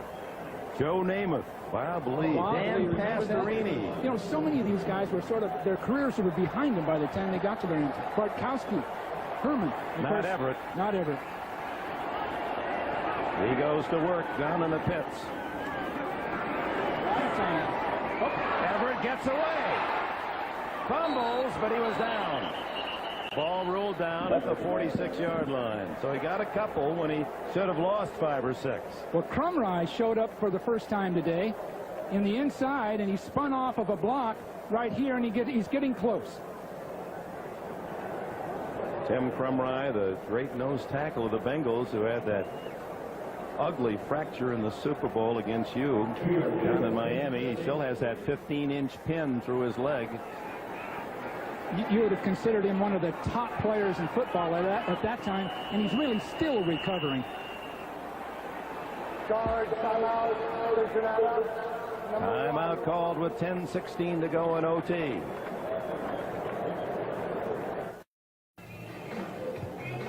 Jim Everett, his father, Dr. James Everett, who is a full professor at the University of New Mexico in Albuquerque, special education, said his dad wasn't too involved. He always rooted for him, never involved until he was in the 7th grade. He said he decided to coach our team, and he made me a linebacker. Well, and he played safety in high school, an all-league safety man. And made All-State in safety. He said it really helped him, yeah. Well, here he is. He hopes he doesn't have to make a tackle the next few moments. Went to Purdue, recruited there by Lenny Dawson, part of that, Lenny Dawson and Mike Phipps and Gary Danielson, and then this young man, followed by Jeff George, the big $1 million man with the Indianapolis Colts, part of that Purdue passing tradition. Well, a number of teams were interested in Jim, including the 49ers. We thought he would be an excellent replacement for Joe at some point. And the Rams just sort of outbid everybody. From the own 45, 2nd and 8.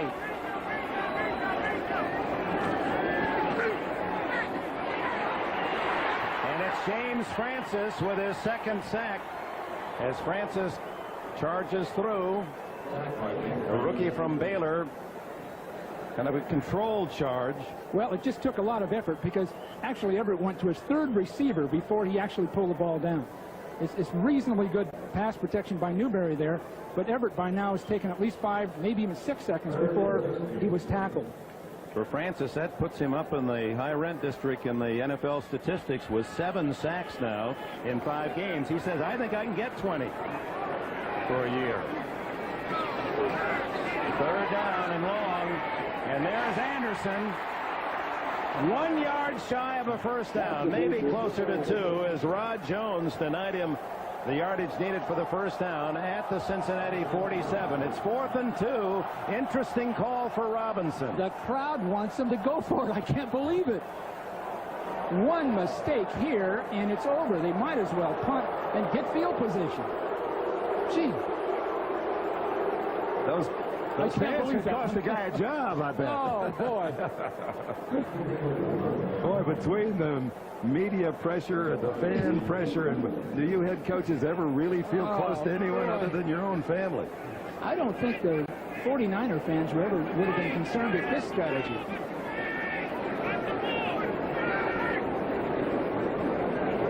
Mitchell Price at the other end of Keith English's punt. Very high. Beautiful punt. Fair catch at the 11-yard line. Coming up next, right after the game, except on the West Coast, here's our lineup. Hull High, followed by Life Stories, and then the world premiere tonight of the miniseries Jackie Collins' Lucky Changes, due to the length of this game going into overtime.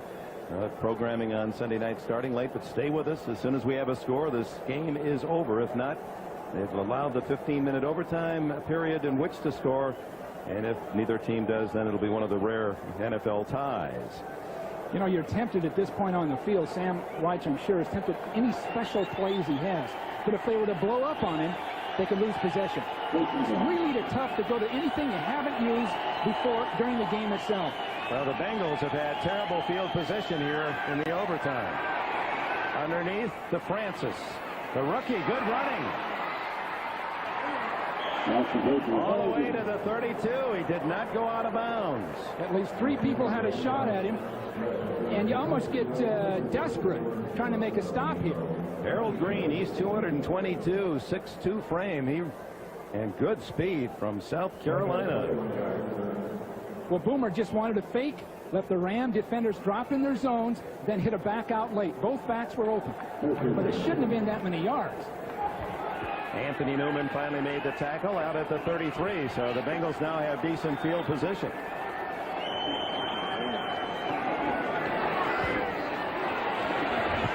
Oh, wide open is McGee at the 40 of the Rams. Tim McGee, another big gainer. McGee went into the corner and beat the Ram zone. Beautiful shot. He releases straight up the field, and Newsom is going to rotate outside and up close, and there he's throwing the ball in behind him. So Newsom had the close coverage, and McGee just broke right out behind him. That gives him 8 catches today, 22 for the year, as little Jim Breach keeping that kicking leg loose. Kevin Green needs a sack or a force or something here. They have to get close to Boomer. Esiason now with his all-time personal high, 456 yards. Looking for more, gets more to Brooks, who darts to the 31-yard line, a gain of 9. So that's a... Well, look now for the Bengals to just run the ball up inside and get as close as they can and kick a field goal. 465 yards.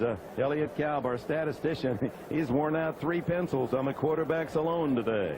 Uh-oh, and another injury, and that one to Tim McGee. Well, that almost forces the running game. McGee was the run-viable receiver the Bengals have had. He and, of course, Eddie Brown out for this game, maybe another.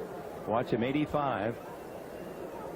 Makes his cut and just loses his footing. Well, the general fatigue by now of running as many pass patterns, the number of times they've been down that field sprinting, the fatigue sets in and you can pull a muscle. Well, now, as you look at McGee's rather impressive numbers today, the ball at the 30, they're in field goal range of a long one, 47 yards, but on 2nd and 1, they have a chance to really pick up a lot more, even on some simple runs. I don't think they'll call 16 and 17 that off tackle play again. I'd hope not for the Bengals. The pressure will fall on that veteran kicker Breach, who is 9 for 10 this year. For those of you who haven't followed the Bengals closely, this is a very difficult time for them in the schedule. It's their second of 5 consecutive road games, starting last Monday night in Seattle, where they were beaten rather thoroughly by the Seahawks. Then they go on to Houston next week, and that would have been a home game, but because the Cincinnati Reds baseball team are in the playoffs, they have to switch sites with Houston. Then they go to Cleveland and Atlanta before coming home against New Orleans. Rams have a tough one against the Bears next week. Well, a lot of it is matchups. I know that's been overstated by a lot of people, but the matchups, the Bengals and Rams match up offensively against each other's defense. So a lot of yardage. Next week they may come up and the matchup isn't good because of a pass rusher or some difference somewhere, and neither team able to do anything like this. Well, we're near an NFL record in total yards passing today. Total. 2nd and short, and Brooks caught for a loss. Now that's what Sam Whites didn't want to have happen, as Fred Strickland from Purdue came in to make the tackle. Everybody in the Ram defensive unit, 9 guys up tight in the basic bear defense, and Strickland just meets his man and does a beautiful job on Caddis trying to handle him and just stuffs the play. So it's 3rd and closer to 4 than 3. Technically they'll call it 3rd and 3, but it's almost a full 4 yards. They have to get to the 30-yard line.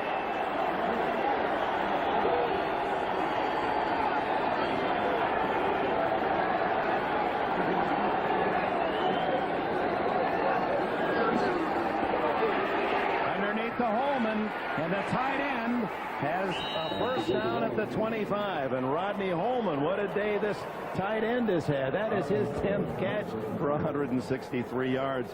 A career day for him. They released Holman up the field and actually got a block on the man covering him. And we can't see it from this angle, but that's why he's so wide open. The man covering him was right on him. It most likely would have been Wilshire. And they released Holman, and the tackle came out and blocked Wilshire, releasing Holman. And had Humphrey not made the tackle, there was no one else left for Holman, although he didn't seem to have much left. He was ready to be tackled. He's tired. 5 minutes left in overtime.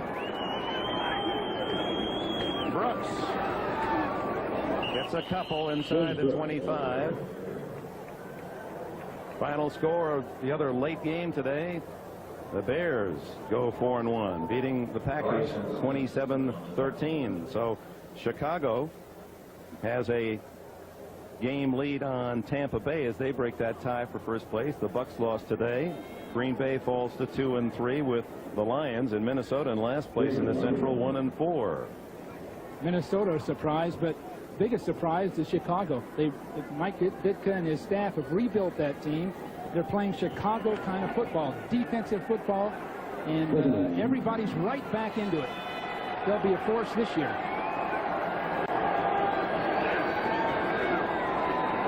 Out of the backfield to Brooks. Good play by Frank Stams to stop him for little gain. Munoz tried to get out in front of Brooks on that screen they've been running to the right, and Stams just read it and went right underneath it for the stop. He credits Carl Eckern, the former Ram linebacker, who was kind of a temporary coach of the Rams last year after retiring, with really his development, and that's a tragic story. Carl Eckern, during the preseason this year, coaching down in Arizona, left the Rams camp to go down to his coaching job and was involved in an auto accident, and a fatal one it was. So Eckern leaves a wife and young family and many friends who really miss him. 3rd and 11. And Bomer drops at the 27. It'll be a good test of Breach's leg. This will be around 44 or 45 yards for the win.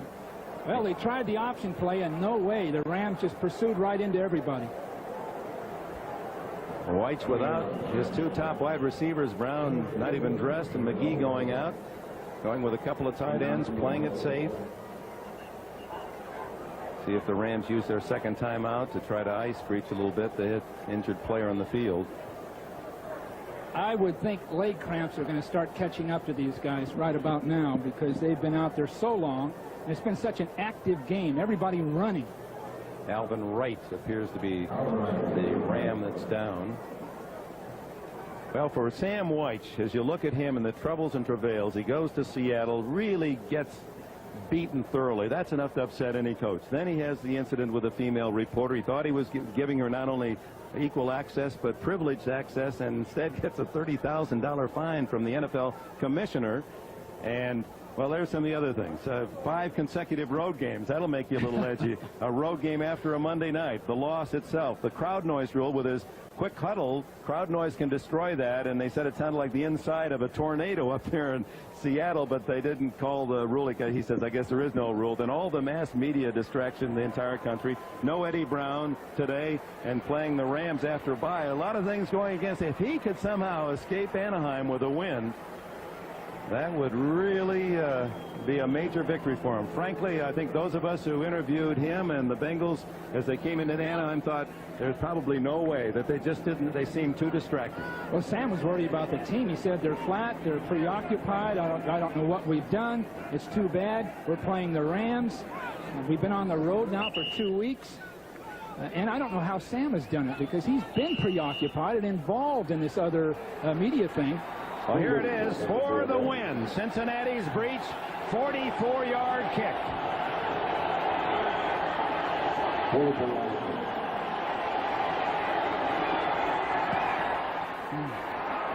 He's done it.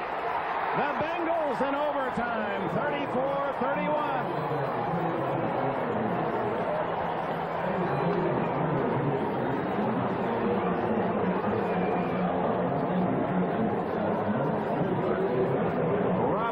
Rams fall to 1-3, and Boomer Esiason, with his career high in passing, 471 yards, leads the Bengals to a 34-31 win, and the veteran Breach with a clutch kick from 44. He is 10 for 11 this year. He's nearly perfect. Things haven't been so perfect for Whites, but here's a happy moment in a very stressful week.